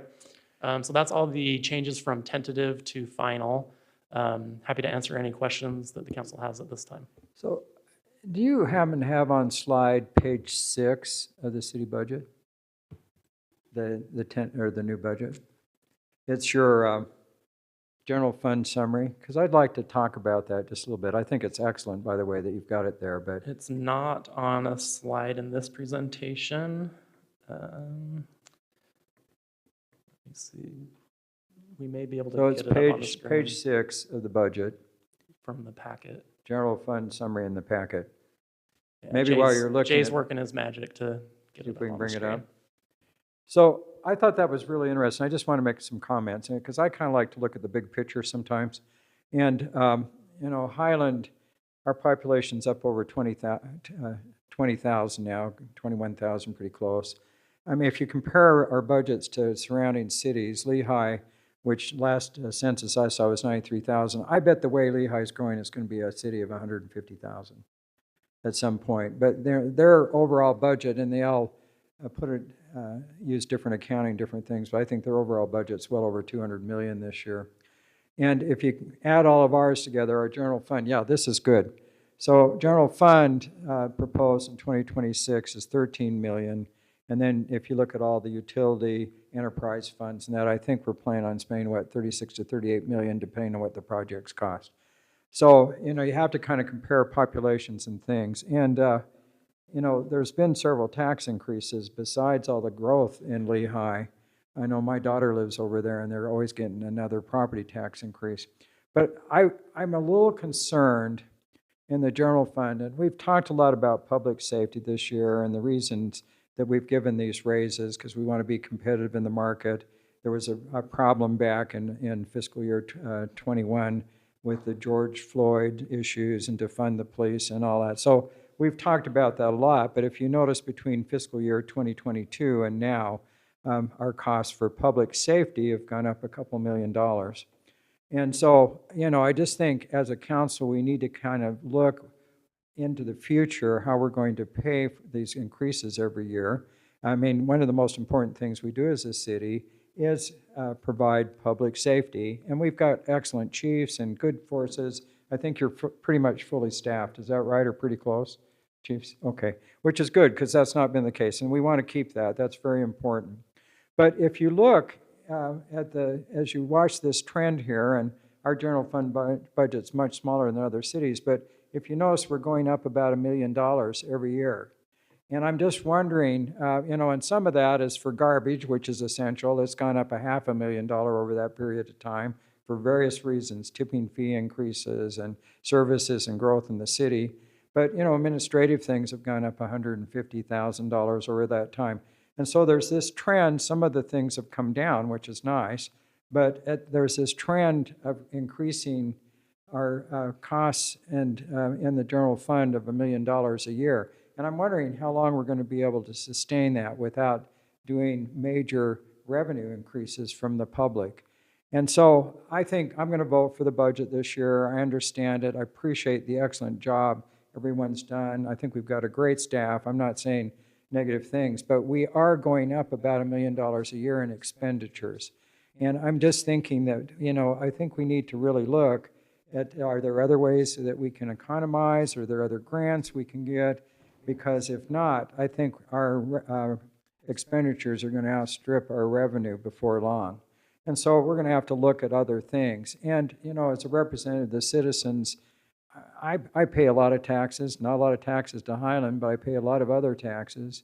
And I think we need to look at ways to kind of keep our expenditures down in the future a little bit better, because this trend's a little worrisome to me, because I don't know if we're going to have $1 million more every year, because our sales tax gone up, property tax has gone up some with growth, but when we hit our maximum growth, which I think is around 25 or 26,000, or 26,000, what are we going to do in the future? Can we continue to go up $1 million every year? So I just wanted to point that out for the public and as maybe future discussion on the council. And to put that as a percentage amount, from 22 to 26, that's just over a 48%. Yeah, 48% increase. So if the trend continues in the future and we build out and we can't fund it with growth, how are we going to fund it? So I think we need to be thinking about that. Or at least those that are elected, you know. I think I'm fine passing this budget tonight. We've done a lot of work on it, Right. but absolutely, like, the growth and the trend like that can't continue. Right. It's just not going to continue forever. So here is a warning for the council. We've been augmenting, we've had a big development in Ridgeview. And so we've had a lot of building fees that have come in, and we've augmented a lot of these departments here off of building fees. Once the building slows down, that revenue is not there. And I know the state, now some of it we had to do because the state wanted us to count certain things. So, you know, and Scott, if you remember, we said, hey, if you take a 10-year average, we're up and down like this, but the state just thinks you're just here, you know, all level. And so, council, you are correct. We've got some, you know, if once and building will slow. You know, we have what, 689 units over at Ridgeview. We're probably projecting 60 units a year coming in. So we're really, you know, over a 4 or 5 year period when we've had that come in, you know, they helped us build the park. I mean, you go over to the Highland Family Park, they gave us $3 million of that new development that come over there to help give the boost to that new park. I mean, you know, it's going to slow down, so we have to be very careful. Scott, I think when you talk about your police and emergency services, this is something, as we've talked with all the mayors, when we get together, we keep saying, hey, can you keep these costs down? And yet it appears that we say this, and the next minute we see a couple departments, if it be out of Salt Lake, out of Wasatch County or something, they've upped that wage, and now everyone, and this is a governmental problem. We even see it here, where we have to now go and do a wage study to kind of match everything. We're our worst enemy, to be honest. Like, Right. It's like, okay, they just raised it, now our wage study says move everything up. I mean, that's, But it's not just wages, it's benefits. And I think as Yeah. representatives of the citizenry, we need to be real transparent, and we need to do what we can, because at some point, our expenditures are going to outstrip our revenues as they now stand. And we've been lucky the last few years. Sales tax has grown, that's wonderful. Property tax is going up because of the growth. But at some point, that may not happen, and sales tax is kind of malleable. Fortunately, 75% of our sales tax comes from other areas. And there's some work on us getting a zip code. a zip code, but it looks like we may be sharing the zip code with Alpine's, what I'm hearing. That was the proposal. Yeah, but that should maybe, I don't know, maybe there's a little sales tax in there, who knows? But anyhow, I just wanted to point that out, because I thought this summary was very helpful. No, I mean, this is something that, and I know that Councilmember Smith for many years, and talking about, and David, we really appreciate, this is some things when we'd go through, we're going, where's our bounces? Where do we start? What's going on? And I think we feel comfortable, because I don't know how many times I never felt comfortable that we really even knew what our balances were in some of the areas. We were sitting down trying to figure it out. At least we have a clear picture that we kind of feel like we know where we're at, and I think bear guidance. And as what we're talking about, the warning signs that as things slow down, I mean, really, we go, oh, look at that bond payments that came in, that's going to drop off. Well, that was all really park impact fees that paid the bond payment. And so as all those billings slow down, it's not that we have that revenue. So our road fee is going to expire in a couple of years, and we've been able to resurface a lot of roads, but it expires at the same time that we consider that the park and the building bonds are paid off. So, again, we'll have to look at that in the future. Yeah. Those, if we're on the council. We are already, on but the anyhow. road in 2027 to be debt-free. Right.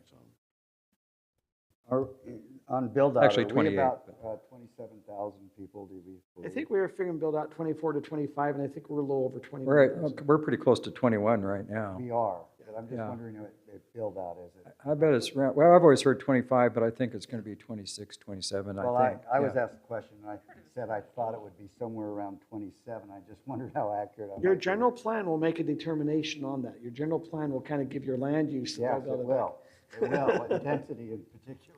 When we put in all that high density on the Longhorn property, then that will really increase that number. Oh, just don't even bring it up. Let me just pull that pin and, sorry, just for the record, that's not what anybody is thinking about. That planning commission and city I council. want to correct those minutes. We had economic study meeting just last week. We do not believe, one of our concerns is as Highland Mains comes in, just for those who are hearing that comment, as Highland Mains comes in, if we try to develop more commercial, we are worried that we'll just start, we do not show we have strong, more commercial that we can support in the area based off our economic study. So we're worried that if we do expand our economic area, we're just going to be taking from other area we already currently have.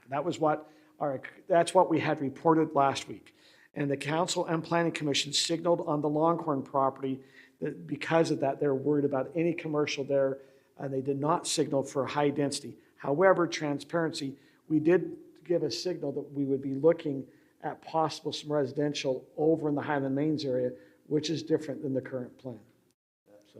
That's right. And it also, we have an opportunity to focus and support what we already have when it Correct. comes to commercial, rather than to try to expand it and really draw and pull away from them. Okay, back to the budget. I know, we got to get back to the budget. Okay, we have to have a public hearing. Is there other comments for David or anyone else before we have a public hearing on it? Just one question. Have you finished the citizens' budget? Started on it, but not completely finished, but it's. So it was well done last year. I'm looking forward to the pie charts and the graphs and the bars and everything. Yeah, I started on it for purposes of the community open house, so that we could show it on some boards, some of those pages, but I'll update it and complete it, and we'll have it done soon. With that, let's go ahead and we'll go to public hearing. I want to tell the public that they're here, thank you. I do remember a couple meetings where There might have been one, maybe two. I was wondering if someone would leave as we started getting in the budget, but I appreciate those who are here being here. So at this time, we'll now open up our public hearing for the adoption of our financial year. I don't use that word, the other word. I was, of the adoption of the financial year 2025-2026 budget. If anyone would like to come up and address the council on that.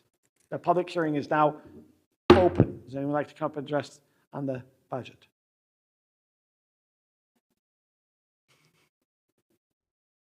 Seeing none, we'll now close the public hearing, bring it back to council for either a motion or further discussion.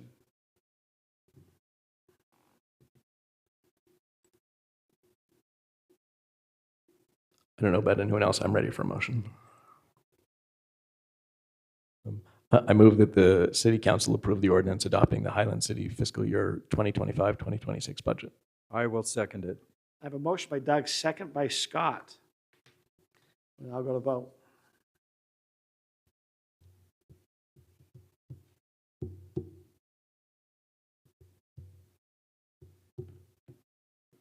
And my vote's yes. Okay. And that passes 5-0. Council, want to tell you thank you and staff for all your hard work. Like you said, this started many, many months ago, so thank you. Aaron, you and David have spent that. I know your whole staff here at the city, so thank you. And council, thank you for the hours you spent to be able to kind of get us to this point, so thank you. So, Mayor, can Aaron, you are just smiles right now. He's all smiles. I mean, it really is. It's kind of surreal, right? That we've gotten to the end when we start in January. So right. thank you. Okay. Mayor, can I reiterate? I think David's done a spectacular job organizing the budget. It's readable, it's understandable. I really appreciate the fund balances, because that was always kind of an ambiguous area, I thought, as we talked about budget. So it's very helpful. We have a good idea exactly what's in the city finances. So thank you. Thank you. I really appreciate that. Did you have something? Okay, we'll now move on to our expedited items. We have two expedited items. Item number 4A is an action item, which is the sewer slip lining project Phase 2 bid award. Chris. Thanks, Thank you, Donna. Thank you, Mayor and Council. With the approval of the fiscal year budget, we now want to start spending some of the money that's been approved by the City Council. If you recall, in March of this year, we went out to bid with a phased approach to our slip lining project. This is something that we've done over the last few years, but we were hoping to kind of capture some economy of scale and some scheduling issues with some of the contractors that do this work. So rather than just bid it out 1 year at a time, we bid out 4 consecutive years worth of projects. We've completed the Phase 1 project as of last month. I think we've been fully invoiced for this, but they've been asking us, are we good to start going? They're working locally in Utah County, so we're asking the council to approve a bid. None of these invoices would be sent into the city before July 1st. They might mobilize to the site. This is just letting them know that, yes, you're good to go, and we will start working with this. So you can see up here, we've kind of got the different 4 phases that we've had. In the red there, that was the Phase 1 that's being completed. The darker blue lines, just kind of on either side of North County Boulevard, is what we would have as part of this phase right now, Phase 2. And if we could forward that, I think we've just real got quick before we move forward, I think in the agenda packet, the small line on the lower left of where it says C sheet C1 was shown in dark blue as part of Phase 2. You're talking right here? There's a little tiny line right here. That little, right Yes. there? Yeah, right there. Do we know? Let me check the agenda packet to. Right here. Oh yeah, okay, yeah. Do we know if that really is Phase 1 or Phase 2? I believe that's Phase 1. I don't. And the agenda packet, it is blue. It is blue. I think it is Phase 2. Because we came down that country club. Yeah. It's possible. In the presentation, I've just included the sheet C2, and it doesn't show that. The other, just on the map there, that shows sheet C1, so. Well, when you get right down to it, that is more a point of curiosity on my part than anything that's going to hold Yeah. up. So I can catch up with you. It is based on the linear footage that we have of all of those, so it's been covered on one of those or the other, so. Could we push it forward one more slide? So that is what we have as part of phase 2. I think because some of this does kind of, there's a couple manholes that looks like we may have to address, access on North County Boulevard. We'll probably need to get with UDOT to make sure that we have a utilities permit with them to do that. But unless there's no further questions, we're asking for the do forward. Thanks. I had a quick question. Uh-huh. Was this the project where we were talking about filling in the ditch and some things over in the country club? No, That was different? that was a different project. Okay. Yeah, this was just had to do with our sanitary sewers, our reinforced concrete pipe being lined interiorly. Perfect. Thanks. I move that City Council approve a contract with Instuiform in an amount up to $262,897.80 for the fiscal year 26 sewer lining project and authorize the city administrator to sign the contract documents. I'll second. Okay. I just had a quick comment. So I'm trying to remember what year the city was created. Was it 77 or 79? 77, okay. So these neighborhoods where you're redoing the sewer were actually built before Highland was incorporated. And they were county developments, and they were around the Alpine Country Club. Yuka Sonoy, who was a county commissioner, lived up on there. So a lot of these systems are very old, 50 years or more. And so the sewer lining, just like you did in my neighborhood, has made a big difference on leakage of groundwater into the sewer, which in the end should save some fees, I would hope, for the city that we paid a TSSD because we were shipping a lot of groundwater down to TSSD. So it keeps the pipes from leaking. And I think in my neighborhood, they had some big leaks in there. Yeah. And that was before your time, Chris. But yeah, they got in there and there was so much groundwater coming in because if you're crossing the American Fork riverbed, the groundwater is really high. So this will save the city a lot of money in the long run. Yeah, absolutely. Yeah, I'm both wildly excited and wildly pleased that we're taking a proactive approach to improving the infrastructure piece by piece, and that we've taken the longer term, that 4-year approach to bidding it out. So really appreciate it. Thank you. Thank you. We have a motion in front of us at this time, so if we can go ahead and go to vote. And my vote is yes. And that passes 5-0. We're now on number 4B, which is an action item, a purchase of the MXUs for the culinary system. And that's also Chris. Yes, thanks. Thank you, Mayor. So beginning in April of last year, we started having discussions with the City Council about the replacement of MXUs. MXUs are radios they're a radio battery unit that helps to communicate water metering to the city. Right now, the units that we have to be, we have to drive by to read them, but with our pressurized irrigation system implementation of the metering of that, we were able to install antennas as part of that project, so they can now start to receive signals from some of these MXU-M models. And if we could forward that, toss it over. This will provide the ability for residents to be able to get real-time usage of their culinary water and not just their irrigation water. So last June, the council recommended that we could, well, let me back up just a minute. There was a shortage of these units. We had a very long, year-long lead time on these. So the council told the staff to go ahead and to place an order for this, and we would try to look for some grant funding. We were not able to find any grant funding.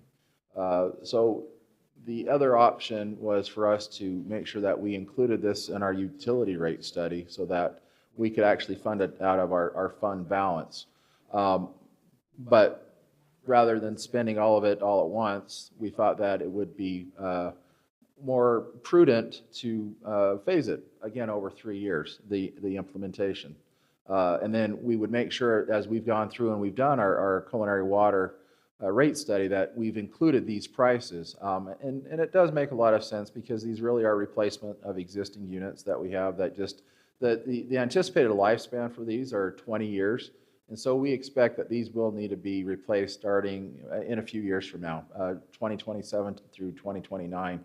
That's just 20 years after all of these were originally installed. If we could forward it again. When we looked at this previously, we actually thought that, I think I've already explained most of that. I'm getting ahead of my slides. And so if we forward it one more. The original price that was provided was based on 4,300 units, which was our kind of guesstimate at that time. And the price we were given for Mountain Land Supply was about $180 per unit. We were able to update our number earlier this year and decreased it down to about $4,095. We feel that's a more accurate number than what we had before. And the price per unit actually came down, which hardly ever happens in this industry, but I guess the supply and Never demand, happens in the city. yeah, it actually came down. So You just do that more frequently, please? we'll absolutely try and see what we can do. We did get, with the phase pricing for Mountain Lands, they did include an increase per year over the next couple of years. So it will go up. If we were to order them all now based on the price that they gave us, we would save about just under $32,000.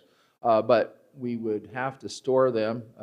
The thought is that we would use our new meter tech position to help do these replacements. And it would probably take us most of the year to replace the number of units that we're going to get per year. So it just kind of made sense to go ahead and still phase the purchase, feed it into our rates so that we can not have to come up with the costs all at once. We won't have to worry about storing them. And we will pay some additional charges. Probably should note that a quote that we got from the supplier says that these rates aren't going to probably necessarily be good when a year comes around. It might be higher, maybe it'll be lower, like we've seen. So who knows?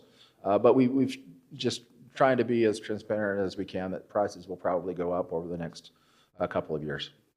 And if we get them all now versus get them over 3 years, are they the same units that we're talking about? Exact same units. Okay, so we're not pushing out the lifespan of things that we get in 2 years. It's just when we pay for it. It's just when we pay for it. Yep. So, Chris, can I ask a question? Yes. How exactly do these MXUs work?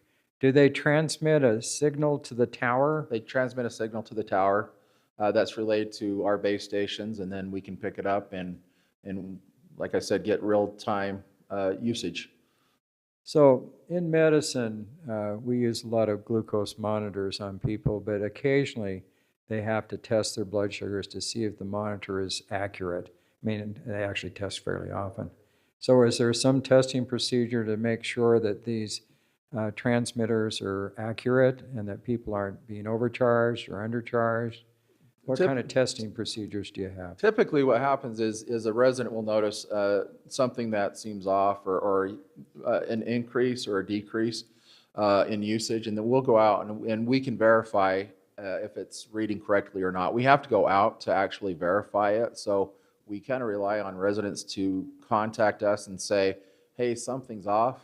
But the other thing that this will allow is if someone has a break on their line, it's something that we can find out about really quickly if they're paying attention to it. And if they set an alarm or something to show their usage going up substantially, whether it's something wrong on our side with the meter or if they have a break in their system. So what's your estimate on employee savings? Because right now, don't they have to go around and drive around and have these meters read? Yeah, we have to drive around to get the meters read every month. I haven't put together a cost for it, but that obviously is a savings to the city. It'd be interesting to see what your estimate is, because there's gas and wear and tear on trucks and Yeah, employee time where they could be doing something else. So,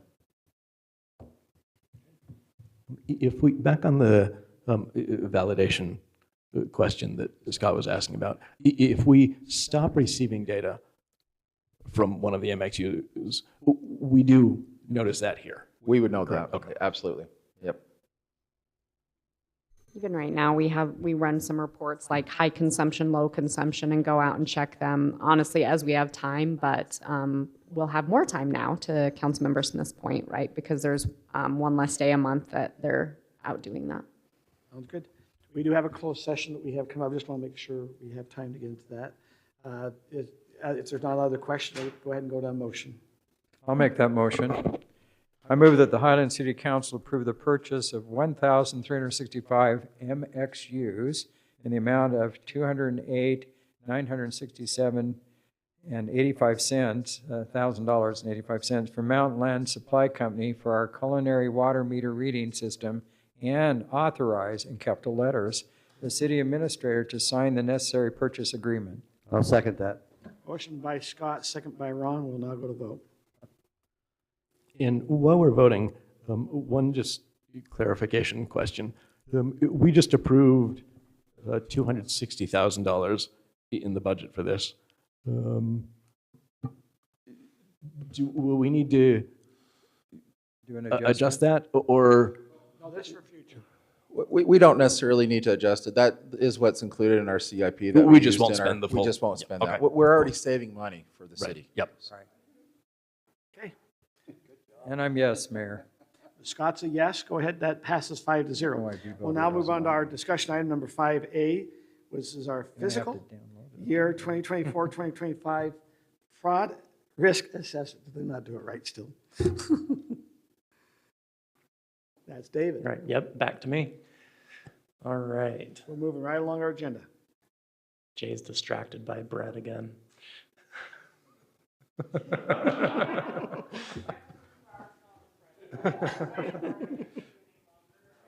We're within 15 minutes of being to a closed session. We can get some. All right, this shouldn't take too long, depending on what discussion and questions the council has, but each year, the city's required to go through a fraud risk assessment. This is a self-assessed questionnaire that we go through each year to determine the level of risk that we are in to both prevent fraud from occurring and to be able to determine when fraud is occurring. So the higher we score, we get points for each of these various categories. The higher we score, the lower our risk. The categories range from things like separation of duties. That's the biggest category. If we fail that, we're pretty much in the lowest category, or I guess you'd say highest. Luckily, we score okay in that category. We have controls in place to ensure separation of duties, so it's not just one person doing everything regarding the money. There's multiple people that have eyes on transactions and different roles that we play in the process that funds go through, whether we're receiving funds or paying checks. There's various people that participate in various parts of those process. And David, when you say that we are okay in that, does that mean that we're seeing areas where we can improve on how we do that, or that really we're in very good shape with regard to separation of duties? I think we're in really good shape. It's something also that the auditors look at each year, and they haven't had any concerns with our internal controls in that area. Of course, I believe there's always room for some improvement. There's some things, especially with a smaller city and a smaller staff, some things that we can't separate exactly how best practices might dictate. But in those cases, we do implement mitigating controls that will help us to overcome that and make sure that more people are at least reviewing so that we can feel good about that control. Thank you. The other category is... Excuse me, on Yeah, go ahead. 2H, IT and computer security, there's no check on that. Yeah, I was just going to get to those. Oh, I'm So, sorry. so we get points for any policies that are adopted, written policies that are adopted by the governing board, so by the council, in these areas shown.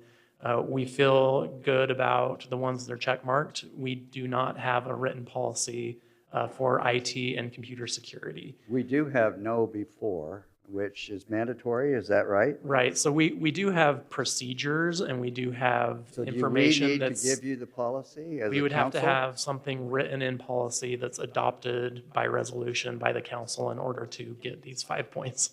Yeah. So even though we have procedures in place that we definitely use to ensure that we're not exposing ourselves online and in the cyber world, we don't have it written down in an official policy. Well, I couldn't support no before more than I do. I mean, it's a fantastic way to learn potential risk that computer IT can bring to any organization. So I think we need to get a policy written for them. Yeah. The next area is education of both staff and elected officials. So with staff specifically, is there a certified professional on staff that has one of these specific certifications? In our case, there is. Do we have members of staff that have at least a bachelor's degree in accounting? Yes, we do. Do employees and elected officials commit to, what is the wording here? Commit to, in writing, to abide by a statement of ethical behavior? We have those points. Are all governing body members, do they complete entity-specific training for municipal officials for cities and towns within 4 years of term appointment or election date?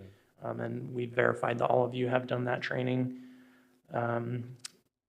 Regardless of education, does at least one member of management receive at least 40 hours of continuing education each year? And yes, we abide by that as well.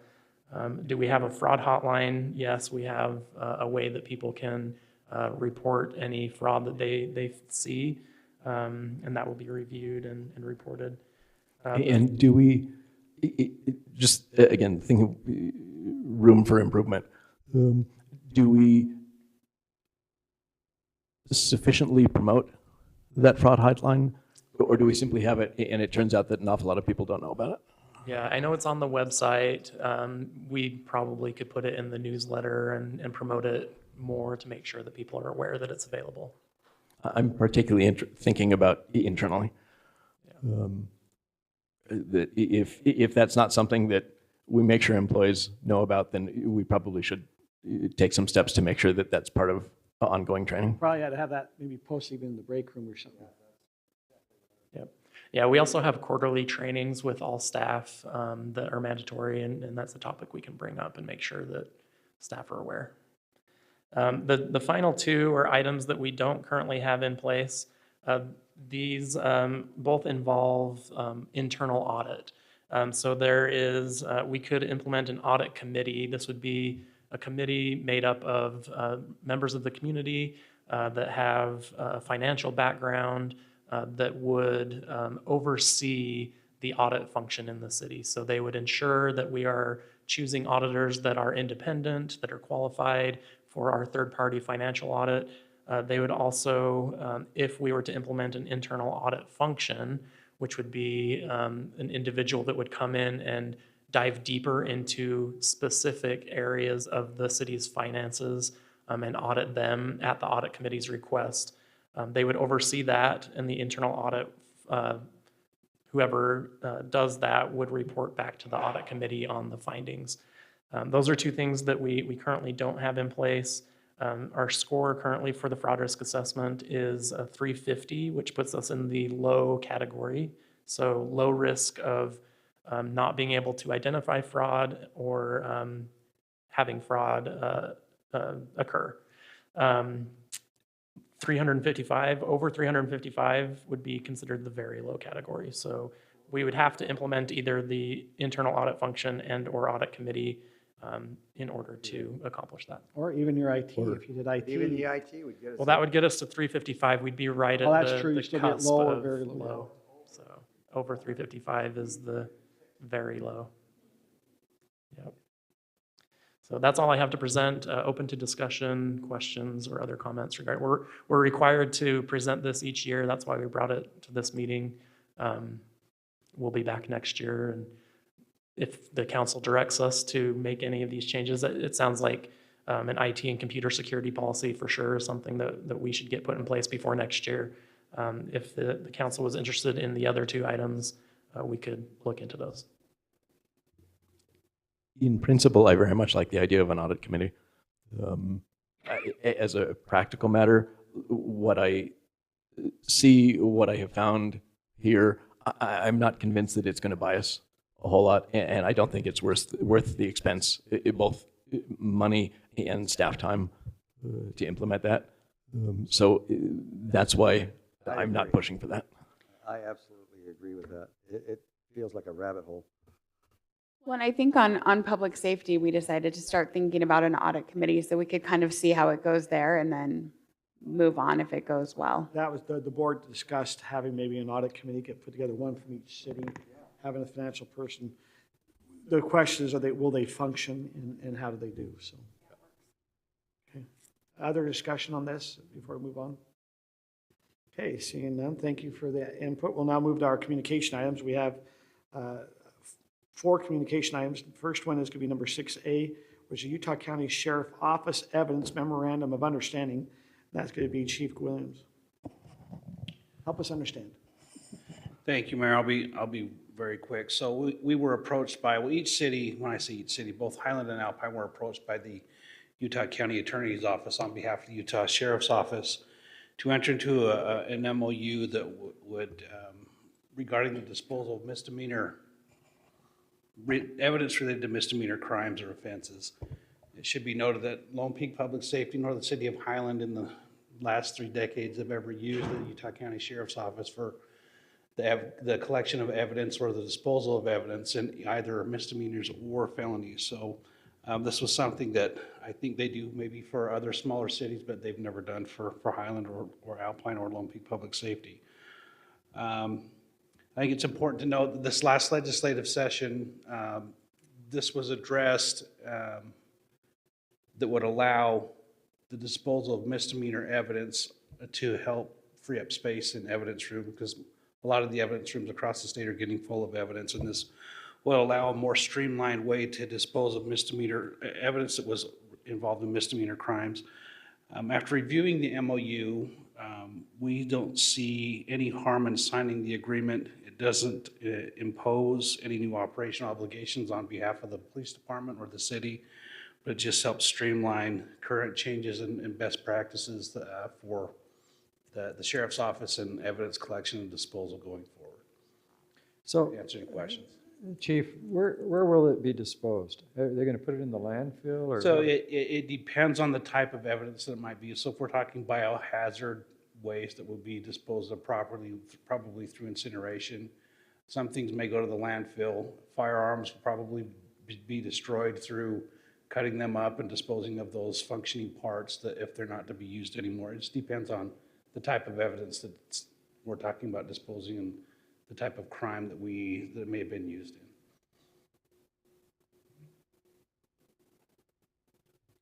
in. And even though the county attorney approached the individual cities, we're dealing with this at a district standpoint and just kind of ignoring it from the city standpoint. Is that? I think we're dealing with both the city standpoint and the district standpoint, just to make sure all of our bases are covered. So the city this would be something that would come future before the city and the Lone Peak Board, correct? We took it, it was presented to the Lone Peak Board last week, and the board passed it. It's going before each city. We're here in Highland now to discuss it, and I'm not sure where it would go from here. I think the mayor, you would be, the proposal would be to have you sign the agreement with the county attorney's office, and then once that's completed, just file away as a. So Rob, this has to come as an action item at a future date, okay? Is that right? It would. We're just giving you a preview of Is there what any we'll concern bring. with having that come for a future item? We'll put it on consent on the next meeting. We'll now move on to our next item, which is 6B, which is for some people some of their favorite things. It's election update. This is really fun. Yes, this is our election update for today. You all know, I think, who is running for office. I'm going to review that really quickly. This will be listed in ballot order, which is the way I'm always going to refer to all of our candidates from now on out. We have one individual running for mayor, that's Brittany Bills. City Council, we have 7 people who are running for our 2 open offices. McCaden Caruth, Ron Campbell, Wes Warren, Liz Rice, Kristen Ritchie, Scott L. Smith, and Corey Freeze. All the information about these candidates can be found on our city's website and their information and contact information as well. I'm just kind of reading what I'm putting in the city's newsletter for you a little bit. Our election we will be holding a primary election for the candidates for council only. The mayoral seat will not be on the primary election, it will only be on the general election because we don't need to eliminate any candidates for that. So we will hold an election on August 12th. Highland City is going to be hosting a vote center. And so that vote center will be open only on election day from 8 o'clock in the morning, 7 o'clock in the morning until 8:30 at night, or 8 o'clock at night.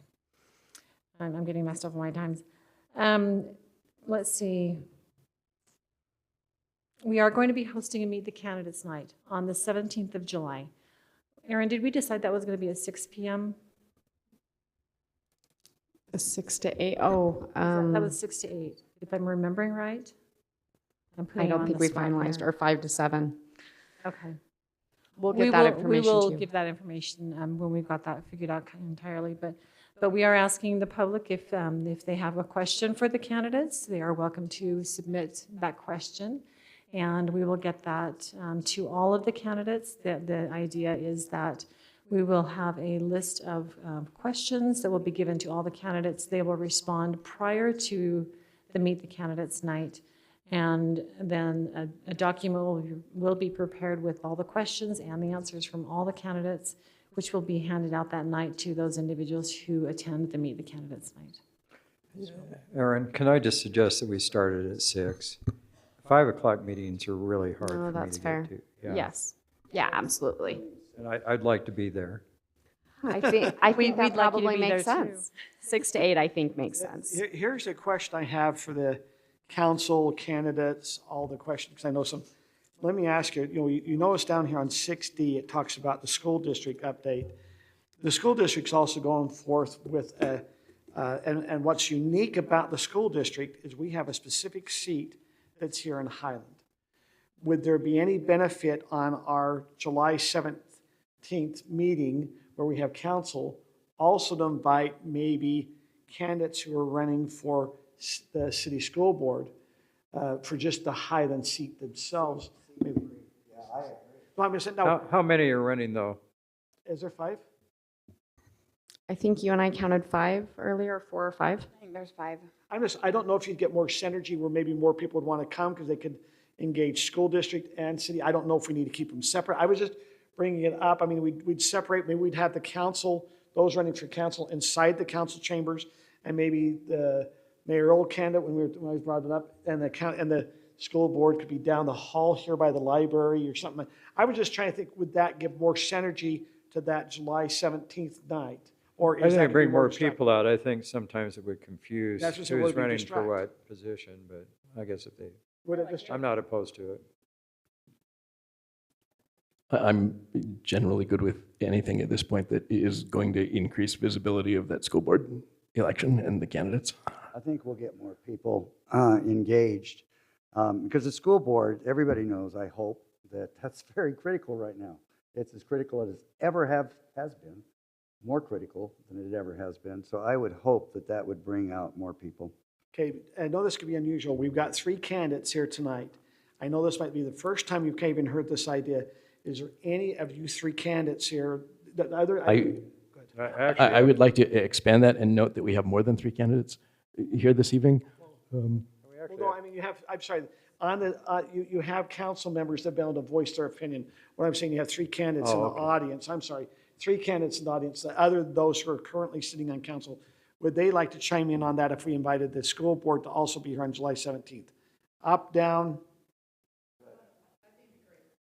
Okay, so should we move towards that and invite those school candidates? Sure. I mean, I understand there's a concern with Especially if we have it at 6 o'clock.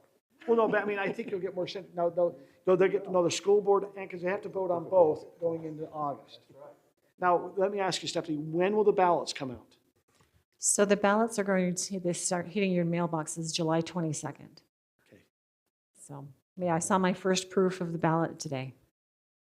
So, my first draft, I should say. To piggyback on your observation, Mayor, that we have several candidates here this evening, would anyone object to taking an opportunity for any candidate who is here and who is interested in introducing themselves to take 30 seconds to do so? Other than that goes past my time, I chose that we be done. No. Council, would you like to have the candidates introduce themselves, just so you're familiar who they are, or do you feel comfortable you know who they are? We're okay. Okay. Other than that, anything else on the election? That's all I have for you. Watch for updates as things happen.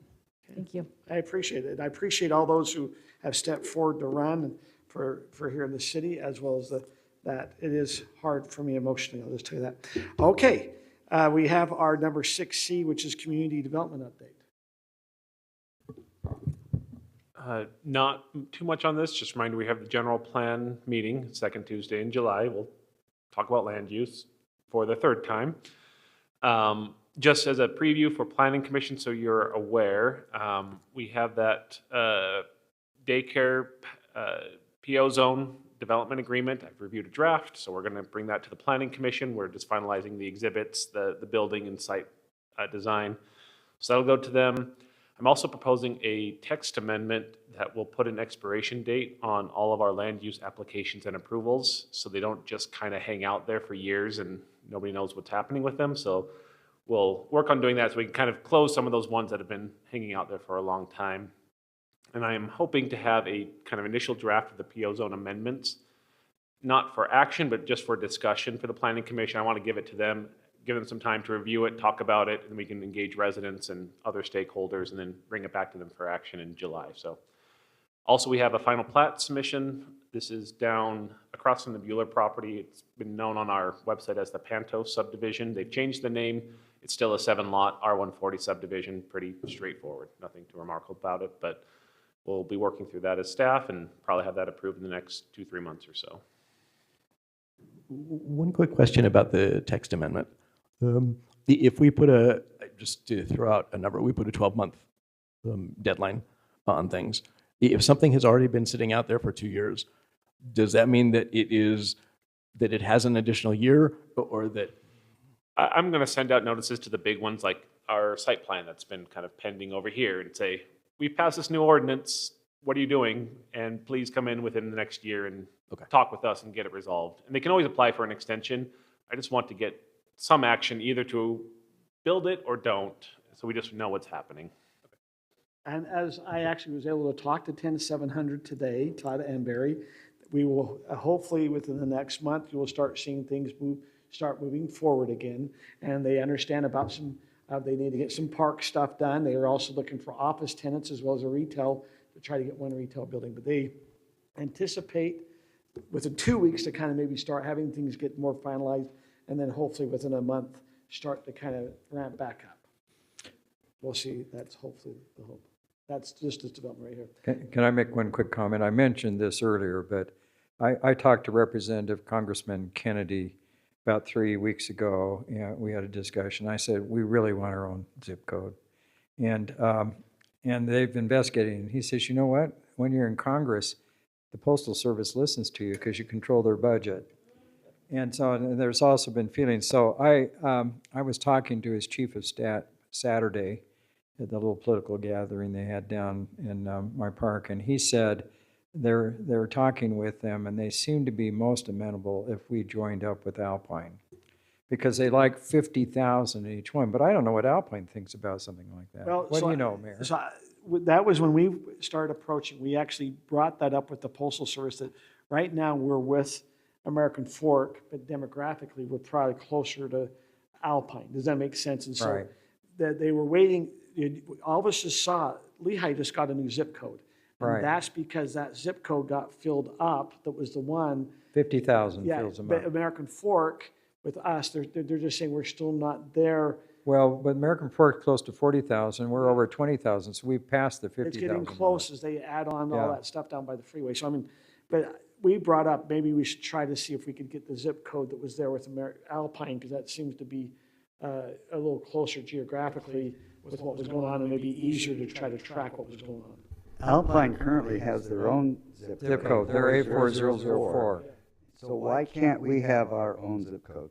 We can't, we have to advocate, but we It's sent postal letters. service rules. Well, and I appreciate him going with Senator Kinney. I went with Senator Curtis, or Congressman Curtis. No, it was Senator Curtis, Congressman Kennedy. Right, yeah.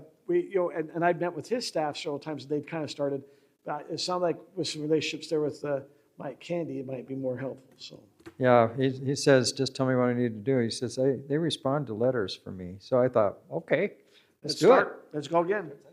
I mean, honestly- ideally, it'd be nice to have Having our our own own? zip code. Yeah, I really don't think we should entertain the idea of going with Alpine. Just say, no, we really want our own. Well, we should do Alpine. No, we really want our own. If Alpine is smaller than we are and they have their own right now, I don't understand why we can't get our own. Because originally it was for identity of a community, and they've pulled away that as one of the criteria for the So it's no longer part of the criteria. That said, we still, we know we're losing money to American Fork. We're going to lose money to Alpine or Alpine to us. I agree. Especially with solve the Alpine solution. having had that, I just think the best solution for us to ensure that we get the money we're deserving is to have our own zip Or code. all cities, if that's a possibility. And just as a positioning item, I would position it as we need our own zip code rather than we want our own zip code. I've learned the word deserve and need is different. Believe me, we were doing a statement, and I was going, I don't like that statement because it talked about someone deserving it. The second they says, they deserve this type of respect, I go, I like that statement. It was the same thing, it was just the way.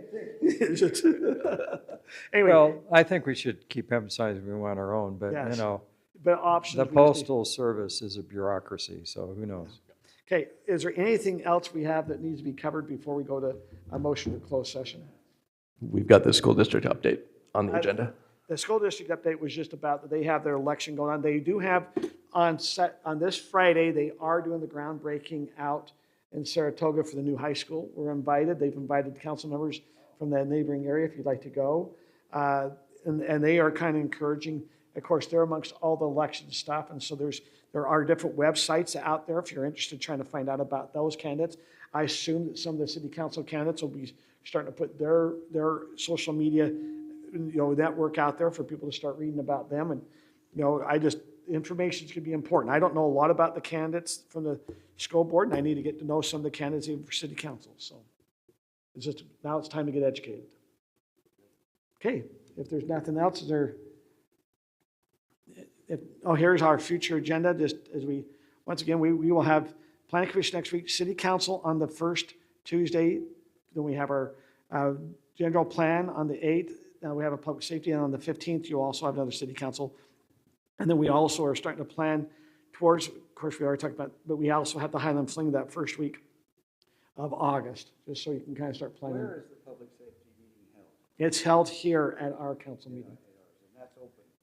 Oh, yeah. Hey. So you're welcome to come at 7:30 in the morning. Okay, if there's no further, we'll take a motion do we have a motion up here to adjourn into closed session? Yeah, but we need the wording. I move that city council recess the regular city council meeting to convene in a closed meeting in executive conference room to discuss pending or reasonable eminent litigation as provided by Utah Code 52-4-205. I have a motion by Ron, Second. second by Kim. We'll do a roll call to go into closed session. Brittany? Yes. Scott? Yes. Doug? Yes. Kim? Yes. And Ron? Yes. We are now in closed session. We'll probably give a little break for about 10 minutes before we get into closed session. It is exactly 9 o'clock. Who guessed that time?